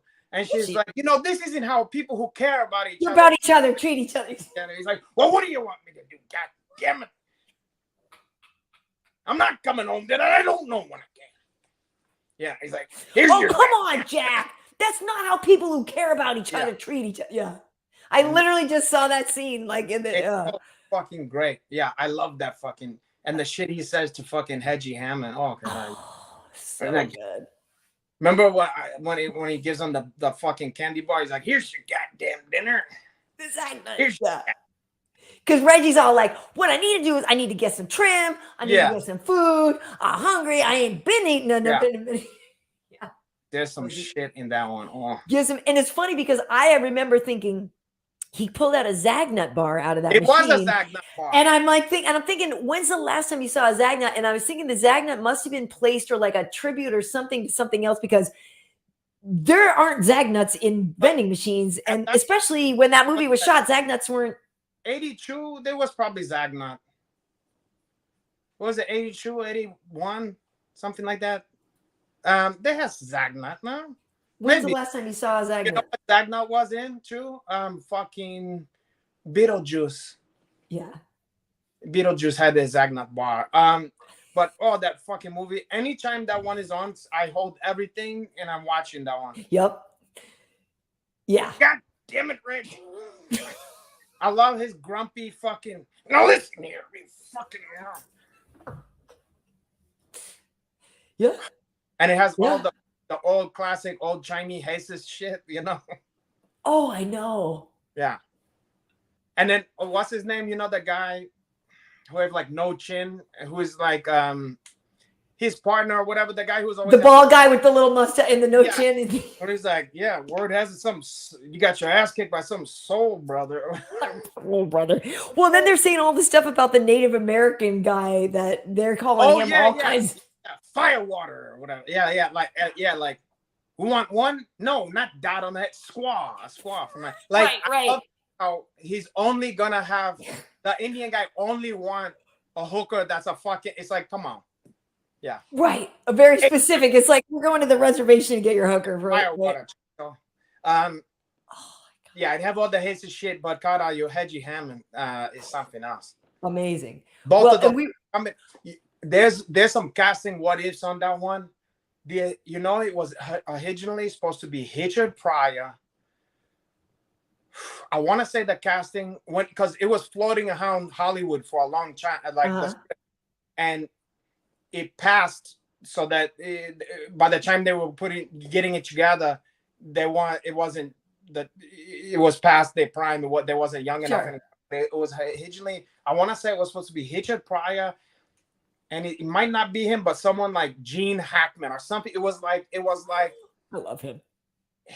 I wish I should look it up at some point, but I was like, what a different fucking movie. Yeah, it would be the best choice is Nick Nolte and fucking what do you call Eddie. But there's a lot of what could have happened in that, it wouldn't have been the hype stuff. It would have been different, but like Gene Hackman is in Birdcage, so he can do comedy. But the whole point is he's supposed to be real gruff. Like he's probably the only guy who's even in that you could even have in the conversation, because there's not a lot of man gruff like guys like that.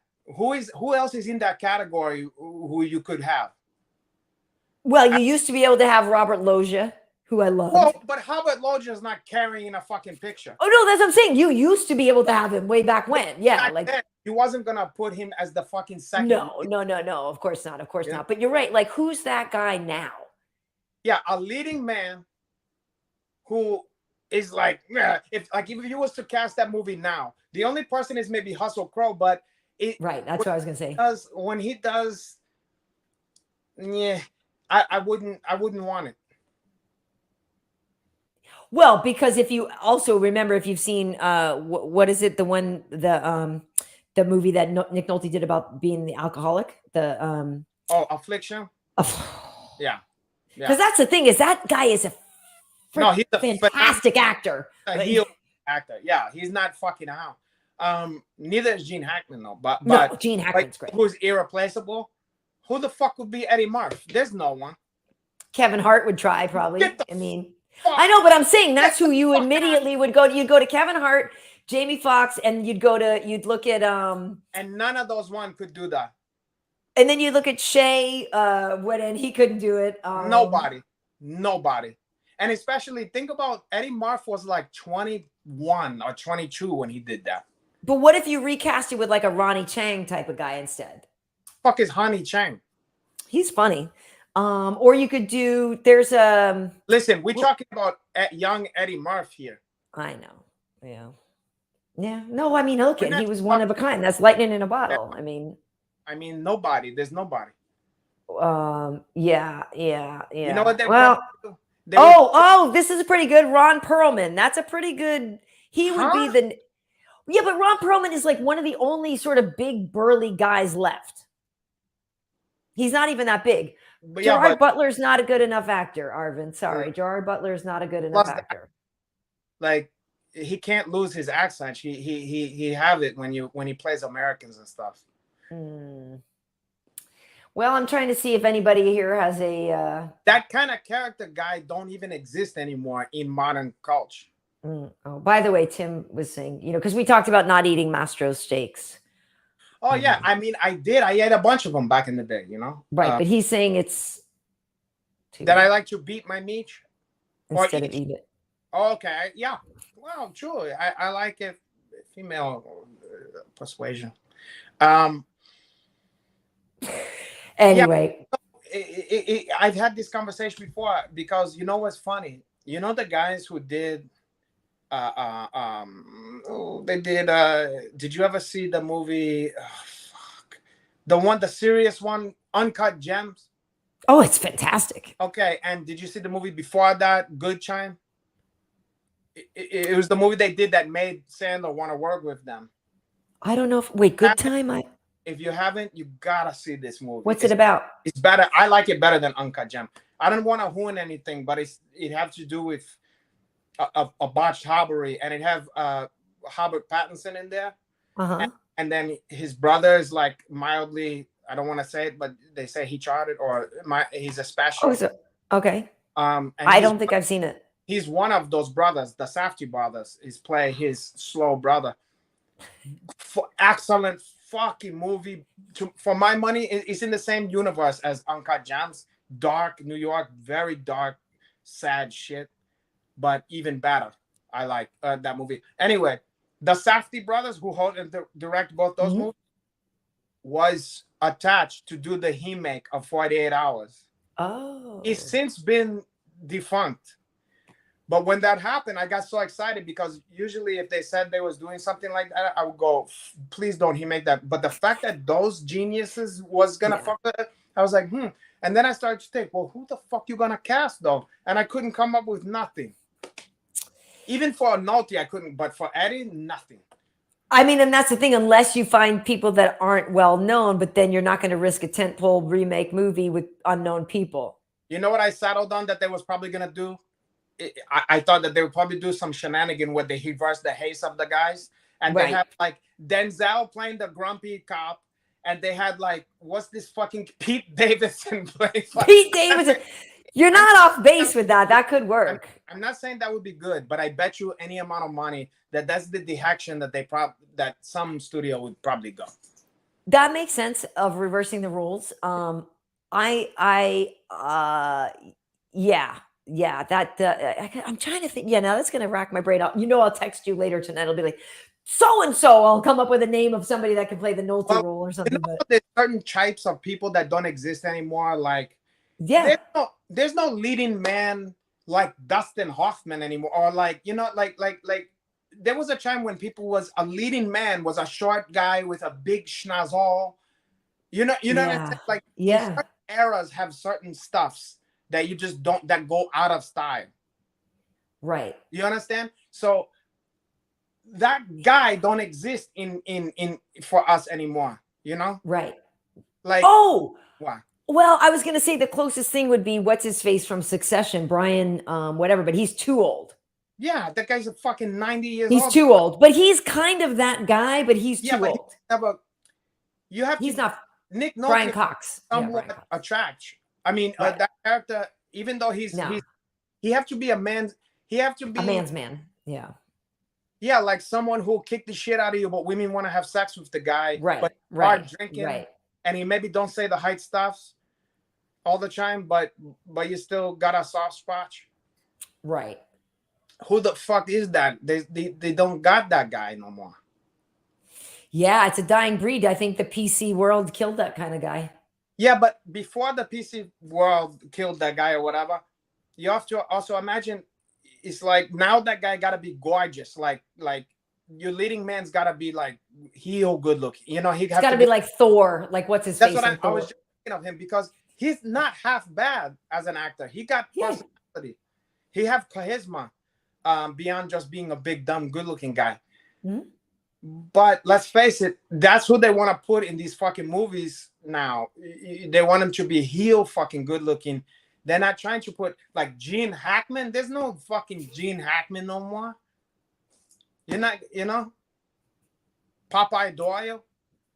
Like look at Gene Hackman, like there's no guys that's 70s good looking no more, like where he's just look like a working blue collar guy or whatever, Harvey Keitel, like right, yeah, that kind of guy. Where women want to fuck the guy, but you're not gonna put him in like in Vogue, not Vogue, whatever's, like he's not a Hunway. I know what you mean. Yeah. Well, there is a certain kind of guy. Oh, this friend Ryan saying Adam Driver's got the big nose. He's like an old school, unconventional guy. Miles Teller, by the way, they're trying to make Miles Teller happen. I disagree with you, Tim, that it's not going to happen because Miles Teller was fantastic in Whiplash. I've been a fan since then. Miles Teller is a very good actor. Miles Teller's a fantastic actor and an up and coming young guy. But he by no means is no shit kicking man's man. Are you kidding me? No, he's not a man's man. No, I wasn't trying to say that. I'm just saying, I was just disagreeing that he's not going to be something because I think Miles Teller is actually quite a great actor. He's a very good, especially for his young age. He's precocious or whatever. Okay, you know what I'm saying? Like give him another 10 years, season up, he's going to be even better. Yeah, he is going to be even better. Oh, hey, I tell you what. Let Brad Pitt age another 5 years, and he can play the Nick Nolte role. listen, to me, Brad Pitt is. I don't think he have the same. But he's not manly man enough. Yeah. He's also not grumpy enough. Um, um, what I think of, how I think of Brad Pitt. He's like modern Chimes's Robert Redford. He's like aging the same way. And he's got the same kind of guy. He's like a Robert. Very much so.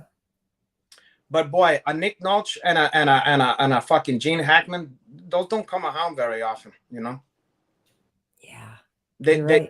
We just don't. I just don't know who that is anymore.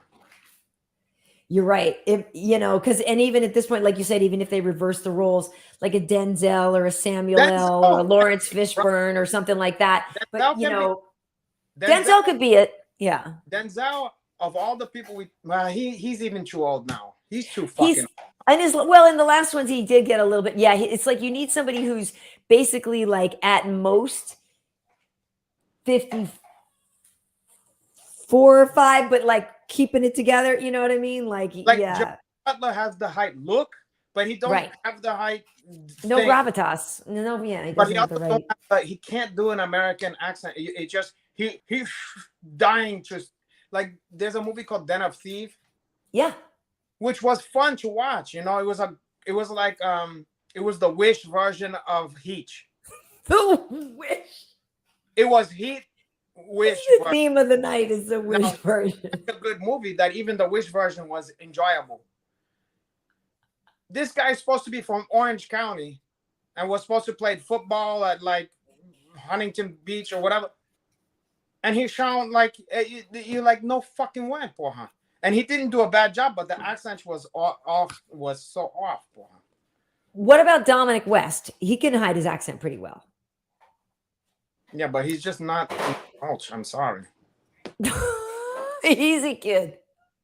Kid's making some late night ramen, and she's making a mess in there. What she think? Who's the next Nick Nolte? Who's the Generation Z Nick Nolte?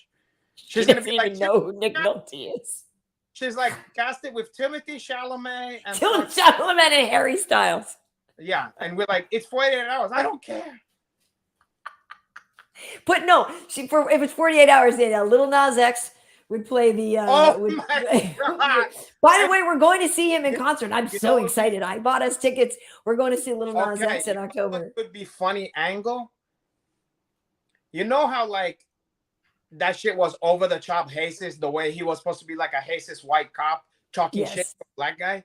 Well, I think the new version of our time of that would be gay. So it's like Little Nas, there would be like really outdated gay jokes. Like, I bet you wish you were fucking, you know what I mean? So he could be like, please, and whatever. And like when he smacked the shit up, instead of like fighting with fists, like, and he gets attacked by the gay guy. And the guy's like, instead of saying soul brother, like, I heard some whatever, fucked you up or whatever. Think about Montero out there trying to get some trim and stuff like that. I mean, it would be oh, we might be onto something. And then like Sylvester Stallone is the this is a conundrum. I couldn't for the life of me cast the Nick Nolte. The Nolte. I know, because all the guys are too old. Saying anything? Give us some fucking help here. And I know. I don't think any. Oh, that was Jeff Bridges. You know what? That was one of the fucking people, believe it or not, who was. That's a good one. He was up for the original 48 hours. Really? And I think it was offered to him and he declined it. Oh, wow. Okay. Yeah. Well, you know why? Because I was listening to a podcast about it and they said that. And I'm glad they didn't, because as great as he is, he wasn't quite high. He wasn't old enough yet. Josh Brolin is that type of guy. Very good point. And Tommy Lee Jones, but Tommy Lee Jones is too old now. Too old. Josh Brolin is the first fucking thing that I've heard. Only problem, the one too setback. Small. He's a little guy, and Nick guy. A big shit kicker. You know. And his physicality was such a big part of the role. I thought it was. He was like a fucking big old cowboy. You know. But that's a very good one. That's the best one I heard yet. That is a good one. Yeah, that's probably the best. I don't know who is this a real person or not, Barry Kogan. I don't know who that is. Who the fuck is it? Barry Keegan. Don't know. Heard of that. I don't know. I don't know. But yeah, we are. Yeah, we are. P. Brown is like, are y'all still live? Yeah, we are, but we're gonna wrap it up. I know we got on a tangent about fucking 48 hours. You brought up 48 hours. Never bring up 48 hours with me. I know, but we'll have to do a 48-hour special at some point. I love that fucking movie. I love it. It's a perfect movie. It's fantastic. It's not perfect at it either. Start to fucking finish. I mean, oh, the music. Well, and the one thing about that movie that always cracks me up, and literally, if I ever do find Rockstar Parking, I think of 48 Hours, but there's a scene where he like has to pull up at the courthouse or something, and there's like an empty parking spot right in front, like, and it's like, and it's in it. I'm like, come on, now, like that happens in a lot of movies. I was watching something pisses me off in New York where they did that. They just right in front of. I'm like, what universe does that happen? Get the fuck out. Never in a million years would you find a parking spot in New York, especially. No, that takes me out of movies. The parking spot takes me out of movies. And anytime I see a woman, she's like, I'm ready for my date, and she leaves the house for a date without a purse or anything like that, I'm like, bull crap. Because sometimes I feel like that's they just like it's getting in the way of something. Right. But, like, here was my patch peeve. I always hated this, which made me look phony.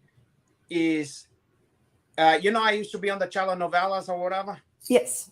So I did a lot of scenes of all kind of shit, but I did a lot of telephone scene. And for some reason, however the shot was always composed, they were like, no, put the phone in your other hand. Now I just don't use that hand to talk. So it felt like it felt like the most unnatural fucking thing. And then somebody watching it would be like, what is this fucking actor sucks? What is he never made a phone call in his life? But you want to tell the people, listen, they're forcing me to put it in my left hand, Paul. I can't help it. It just felt like awkward, like shooting a left-handed free throw or something. You're like, hello, give me 23 Mockingbird. I'm gonna be Pennsylvania 65000. Yeah, I'm like, please, why can't we do that with my heel hand? And like doing the numbers, you're like, I can only relate because I actually am a lefty, but I'm ambidextrous. Like I play all my sports right-handed. But if I'm at work and if ever have to use a stick mic, and like if I was like doing the reporting thing and they'll set the thing up where they frame the camera and they're like, oh, reporter over here, fighter over here. And everybody else is right-handed. So they always set it up the way for a right-handed person. And I'm left-handed. So when I get there, I immediately stand to go like this. And they're like, no, the shot's wrong. And I'm like, no, it isn't, because I'm left-handed. And they're like, yeah, no, we have it set. So I know exactly what you're saying. I'm like, I don't. And then you feel self-conscious. You're like, well, okay. Yeah. And then you think you look like you're like a shitty. Yeah. I don't like it. Left-handed, like. And you're like, no, trust me, I can really fucking throw the football. It's just not.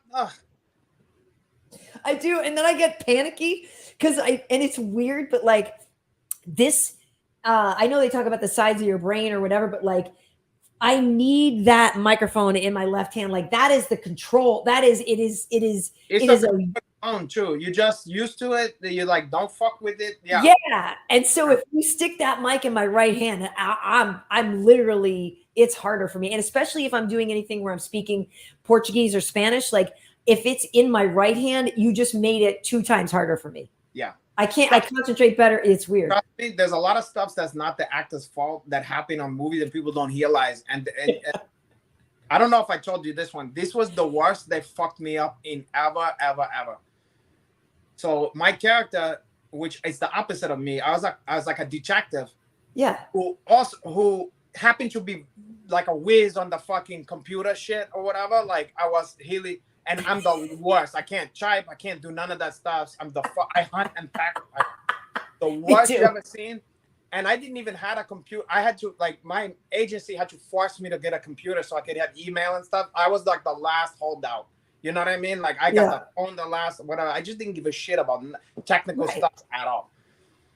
So, but here I am having to be the guy that knows the stuffs and cues everybody in on all the the technical shit, how we Of course. on the stuffs. Okay, now I got this thing that's like fucking 20 pages of dialogue. Okay, so and I can barely remember this. Over a couple of nights I had to learn this fucking thing. You were talking to Abe about Lexi. That kind of shit, basically. But I had all the people behind me, so there's a pressure, everybody's there. I'm the one saying all the dialogue, and somebody goes, I got 10 pages, and then someone goes, for heel? And then I go, yup, like the laundry list shit. Right. So I'm sitting there trying to focus on my fucking thing and so I'm supposed to be doing typing all throughout the fucking thing, okay? So I'm thinking to myself, to have to fucking pantomime that shit and make it look realistic while I'm trying to juggle the phone book of lines in my head. I'm like, ask them, I go, hey, where's the frame? What are you seeing here? And they're like, no, we only got you up here. So I'm like, oh, thank fucking God. So I'm doing my stuff and I'm up here. I'm fucking alive doing it. We got to do this. And you see here, blah, blah, blah. And my shit down here, I'm just doing whatever, okay? Come to fucking watch the shit on TV.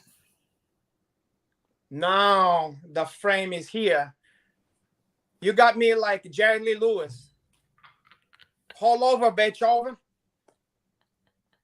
You shake my nerve and you had on my brain. So I got a 12-year-old girl down the side of the bench. Fucking idiot. I'm going like, yeah, I got that. So up here, and it looked even more preposterous and stupid and comedic because I'm taking this dead serious. Look, we got to do something about this. Look, I'm sure you heard that. And then dead fingers. And then so if you're watching it, you're going to go, this guy. I'm sorry, I'm laughing. I'm glad somebody gets some usage. Oh, God, that's funny. So the thing is like, it looked like to the audience, this guy can't act his way out of a fucking wet paper bag. Oh, God. They're like, this guy didn't do his research, Cara. Like, he's the opposite of Daniel Day-Lewis. He's like the what? This guy is like, he don't even prepare nothing. But it wasn't my fucking fault. Daniel Day Clueless instead. Yeah. I mean, that's basically what it was. And I was like, well, thanks. So they just hang you to fucking dry. Like, no one cared. No one gave a Yeah. shit. Oh, they definitely do. I mean, yeah. I mean, and they're, and I say, I know we got to wrap it up, but I always say this too, like, and I hate it and I can't do anything about it. But, like, even just stupid stuff like the way the cameras are framed, like they're wide angle lenses. And they would have us like over at Fox and this and that. They'd have like Kenny, me, or Kenny, DC, me. And I'm like, can I please be in the middle? You know what I mean? Because you get stretched and spread. And I'm like, I'm not that wide. And this and that. And so it's one of those things like when I meet people, I'm like, I know it's like half a joke, but I'm like, tell them I'm much thinner in person. Because it's like it, and I would see it and I'm like, oh my God. And then people would text me though, or tweet me like, Jesus, how are you bigger than DC? Brutal. And you know what? That's not even on the radar. The producers and stuff, they're like, huh? What? Never mind. Right. And I'm like, can I please? And they don't realize like, hey, listen, I gotta live. Let me live. Yeah, I'm a chick and can I? Yeah. How about I was trying to get better acting, like you're trying to build a resume and then the Phantom of the Opera. Fuck. Then they're like, I don't know. This guy's no great shakes. I don't think this guy's great. Then they cut to Bo and Hope. You were fine. Like, so nobody remembered. They cut to them and they go, who's this fucking guy? Who's tickling the ivories over here? He's supposed to be hacking into the mainframe. I'm over here fucking tickling the ivories. Fuck me. Anyway, on that note. Sorry. Oh my God. I'm just picturing it and it's just so awful. I mean, it was terrifying. When I saw it on the thing, my stomach sank. I go, you for heel? Dude. I was like, you really doing that? You dude, like Oh my God.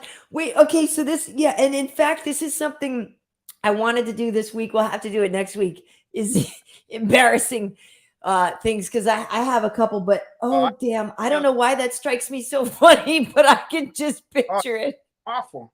You know why? Because you know how hard it is to like get on TV and stuff, and it's like you worked for so long, you clawed your way there, and all you're doing is trying to build a career, and you're really trying your hardest. Oh my God, you're trying so hard. Life just goes here. Fucking, here's a banana peel for you. Here you go, kid.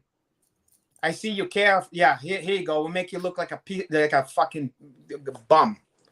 Here you go. Oh God, the Salem Police Department with that crackerjack detective. They couldn't have picked the worst person to be on the fucking computer. They could have picked me. Oh, you worse? I doubt you worse than me. I may have gotten slightly better because I have to do all this tech stuff now, but I can't type and not be looking at the keyboard. Yeah. Oh. There's only a couple of few letters I know where they are, and a couple of few things, but I have to look down. I just poke with one thing. I go 1.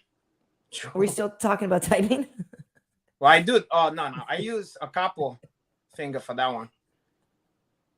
I just I use the what was it that Wonder Boy said his father used to give him the eagle? Oh, the peck, the beak, the peck, yeah. I'm used the beak on that one. Oh God, I'm used the reverse beak, the Falcon's event, the Phoenix.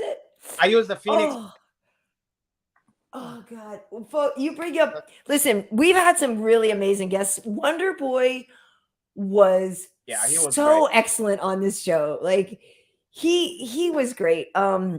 Anyway, we should wrap it up. But for those of you who have been here for us for the whole ride, we really appreciate it. Not just on this show, but like in general. And yeah, we're gonna keep building and I needed some time to cut some things together and make some highlight reels so people can see all the wild things that we're doing over here. Because I do think it's a lot of fun. And I'll bring a keyboard next time so I can check all the ivories for the people. I can check requests. They can tell me shit to type, and I can do this. You know what they were like? Your hands, they look extra long and like vampire-y, dude. You know what that was like? You know, like a marionette, or like you ever see Team America, World Police when they walk? Yes. That's my right. Thing. Well, did you see Everything Everywhere All at Once where they get hot dog hands? There's a thing and they get these hot dog hands and you're like, what? All right, I'll give you a hot dog's hand. Don't you know what, Renato? I might never mind. I'll give you a Dutch dog. I know. I told you one of these days you're gonna get so desperate for her. I know that day is starting to get here sooner than I. For her. It's sad. Where's my hot girl summer? Today's the first day of summer. Let it please, dear Jesus, baby Jesus, let me have a hot girl summer, God, please. For her, please. Like how many days since the last like meltdown or whatever, or like in the office, like how many? Yeah, the OSHA thing. We're gonna have to put like something there, like please, how many days till she haven't he's ordered till him? No, I'm kidding. Well, hey, yeah.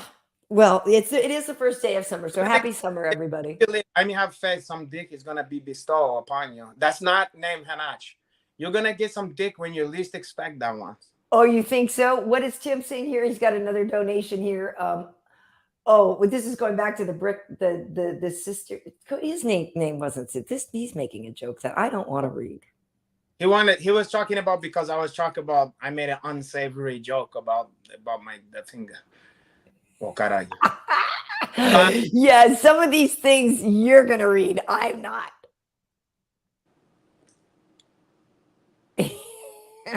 But I think I got to everything. But yeah, I think we are going to. This is absolutely not. I just want to say for the record, 100% not. I think Kenny Williams been blowing that back out for her. But you know what's bad, Kenny Williams? If you're hitting that and she's saying she's not getting no dick in her life or whatever, that's not a good sign, my brother. I was just gonna say you're not delivering. If you're not delivering the salami, if you're not providing the salah, then that's the last thing you need, Yeah. But maybe one day, Kenny Williams?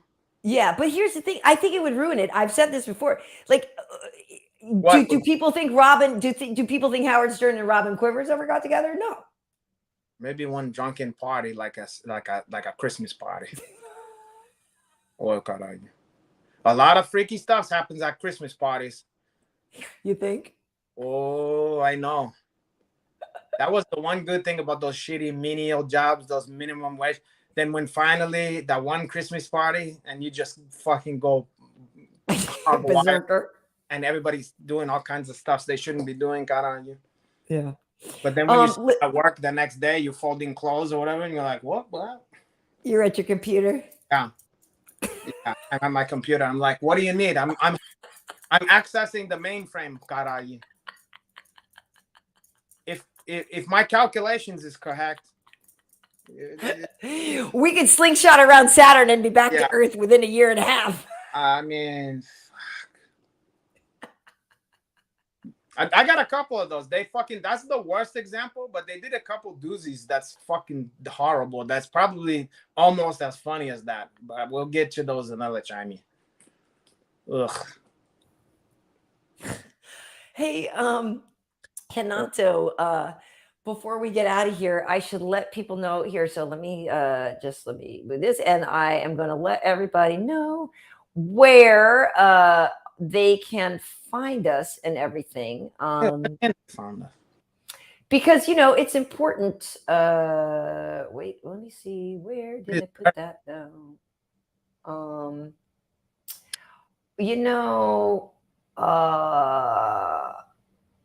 Well, I have it right here too, but I don't know if I play it off of this, I think it takes over the whole entire video screen. Fuck it. They know what like as long as we come back for. Yeah, that's true. Okay, so festivities.com, YouTube /Karyn Bryant, Twitch / Renato Laranja, or Twitter Karyn Bryant. You can find me at KB Heat, at Karyn Bryant. Karyn Bryant as in Kobe, no relation, but may he rest in peace. That's where you find me on Twitter and YouTube. And where do they find you? At Renato _Laranja. Oof. Look at that. Look, I made it. Look at that. I'm on the trifecta. That's like what it's like. What do they call it? EGOT or whatever. That's as good as that. I'm on Twitter, Instagram, and also Twitch. Yeah. You're like you win a Choni. Right. The EGOT thing, yeah. When I was setting out as a kid, I envisioned that, but I guess we have this instead for me. Well, and it's funny because I just saw today too. I was like, oh, I could be on LinkedIn. I was like, I don't know if LinkedIn's our audience, but yeah, I don't know if that's the one. That ain't it, ma. That ain't it, bruh. Okay, so as a reminder, Angela and I had on Neil Magny the other night. Our buddy Neil Magny, who he's such a good guy. He's fighting this weekend in the co-main event, and so he's a great guy. So we talked to him on. We did a thing together. We did a high haulers together. Yeah, I was at that one. Yeah, you are, and he fucking was such a good sport about just. You know what I mean? I sometimes I think, this poor fucking guy, and he could have been a poor sport about it, but he wasn't. He was a good sport, and I always appreciate that guy.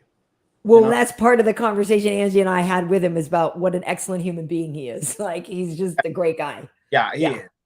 And he's a like tough as nails fighter too. He really is. So he's fighting Shavkat this weekend in the co-main event. Yeah.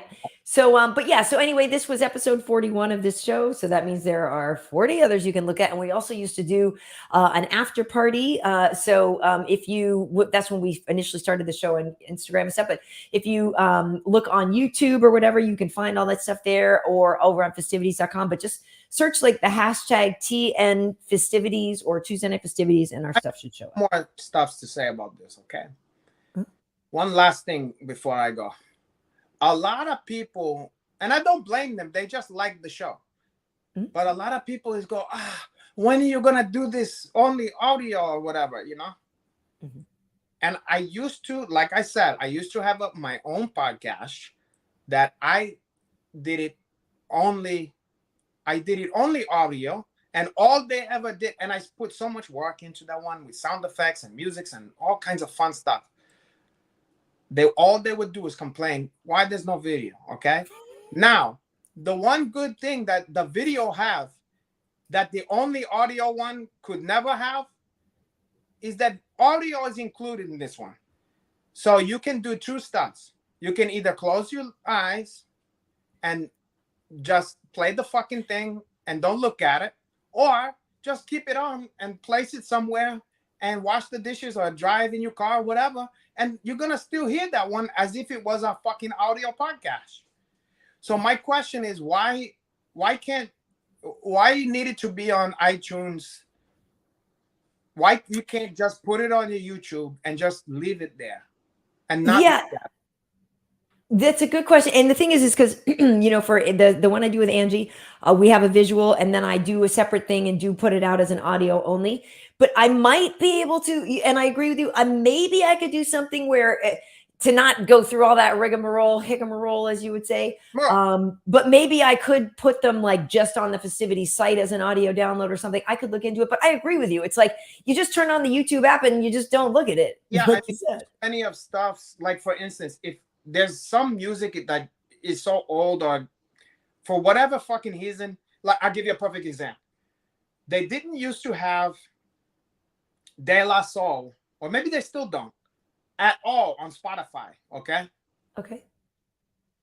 And so if I wanted to hear some De La Soul and I didn't feel like putting on a fucking CD or whatever, I would just go to YouTube, found 3 Feet High and Hyzine, and I would just play it.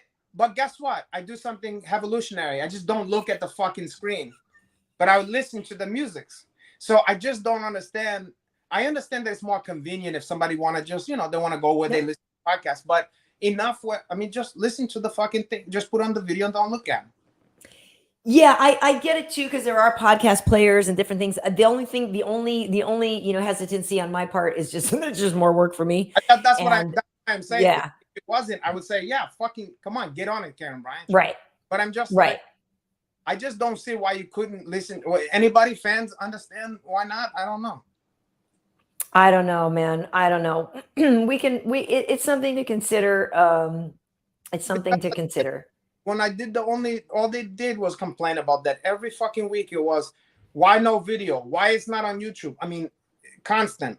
To the point where that soured it because I put so much fucking work into it. I went, you know what? They don't even appreciate this shit. Oh, well, Live in Astro was saying if you lock an iPhone while it's on YouTube, the audio stops. Now that's weird because you gotta lock. No, but don't lock it. You. But I guess if you're walking around, like when I listen to like my podcast, I listen to it like off of Amazon Music or something, and then you hit play, but then you lock it while you're walking around because you don't want it. Well, first of all, I got the YouTube fucking pay one anyway. Oh, I'm on YouTube so much. I figure, you know how much fucking commercials I'm sitting through? I'm probably on the YouTube more than a fucking TV. I'm like, how much does this cost to get rid of all these fucking fine? How much is it to get rid of the commercials? I don't remember, but it's not prohibitively fucking expensive. Yeah. Whatever it is. And then guess what? You get to listen to anything you want, and it don't do that fucking thing when you put it in your pocket or whatever, But mostly when I listen to fucking podcasts is like, what, in the kitchen or in a car or what? Yeah. These are all places you can just place it down. Yeah. And to be honest, you can even put it in a pocket. Yeah, sometime. I guess not. Whatever. Yeah. That's why. Watch the fucking video. Watch it as a TV show. I don't care. It's free. It's free. Yeah, we'll see. We'll see. But at any rate, we have had some really great guests on the show, and we're going to continue to do so. We're not stopping anytime soon. So this was episode 41. So please go back and check out other ones. And if you joined our show late today at all, you should know that Adrian Yanez was our guest. He hung out with us for an hour, and even more than an hour, I think. And what a great guy. We already knew that. I've already interviewed him before and stuff like that. But like after this weekend, after that fight, after that KO, we just had to talk to him. He's a bright, he got a bright future, that one. Yeah, he really does. Okay, well, great. I will, as we are on our way out, I'll give everybody the info again on where to watch us. But Renato, thank you for joining me. And thank you for, I guess, putting the other ladies on the back burner on Tuesday nights. I do appreciate it. I mean, just for Tuesday, that's it. The rest of the week is for the chicken head. What was it in Goodfellas? The such and such. Friday nights for the girlfriends. That's high. Yeah. Saturday night was for the wives, but I think Friday night was for the girlfriends. Oh, Right? like now I can't even remember. Or it's reversed, but Yeah, you take them to the club for her. mm-hmm. Janice Rossi. Yeah. There's a whore There we living Yeah. In 2H. B. 2 H's and B. No, it's Rossi. Janice. Posse. Yeah. I love that fucking part. Well, don't get us started. We gotta go. We gotta go. Okay, folks. yeah. If we get on that fucking movie, I know. that or fucking Casino. Okay. We'll have to one day we'll have to just do a show just about Goodfellas and Casino, because I could talk about those two movies all day. Like, what could stop us from that? dude, nothing. Because we could do another thing where we're an adjunct show where it's only about movies. Because literally, it's so crazy that you said this. Because literally yesterday, I said to myself, "You're gonna laugh." I was like, "I need a new sponsor." You do need a fucking sponsor. And now Pesci's like, "Oh yeah, you need a new sponsor." Yeah, I need a new sponsor. And I was like, "Oh my God." But I said to myself as like a goof, but I was like, "Man, I need a sponsor." Yeah, you don't need one like Lester Diamond, though, Paul. No, but I need a sponsor. Well, you could get that one. Don't worry. Oh They're God. But we could do a move. We could do a show that's just about movies and stuff. Yeah. Yeah, we just warn the people. We go, this is a special episode. Yeah. But at any rate, folks, thank you so much for joining us. We really do appreciate it. And thanks for, playing along with us in the comments and the donations and stuff. We really appreciate it. Yeah, those donations. I'll see those when I'm dead. No, you'll see them as soon as you can agree to go. I keep telling you I want to take you to that great vegan place that we went before. And you're always busy and you can't do it this night. And then I'll tell you, hey, hooks into me finally. You're finally gonna get your hooks in. You're gonna get your claws, your paws on to me. You're cool. You claim you can defend against the hook, so I'm not even gonna. Oh, porra. You're gonna apply me. You're gonna feed me alcohol. You're gonna take me there and say you're gonna feed me food, and you're gonna feed only alcohol. There'll be some cherries or something in the top of the drink. Oh God, Satan, help me! Get behind me, Satan! Help me, Lord! Oh God, all right. Anyway, he's out of there, folks. Thank you so much for joining us. Really do appreciate all of you. We have a lot of fun with you guys. Thank you for playing along in the comments and everything. And yeah, we will see you next week. Thanks for tuning in, and thanks to Adrian Yanez, who was an excellent guest, as expected. But anyway, yeah, thanks so much for joining us, folks, and we'll see you next time.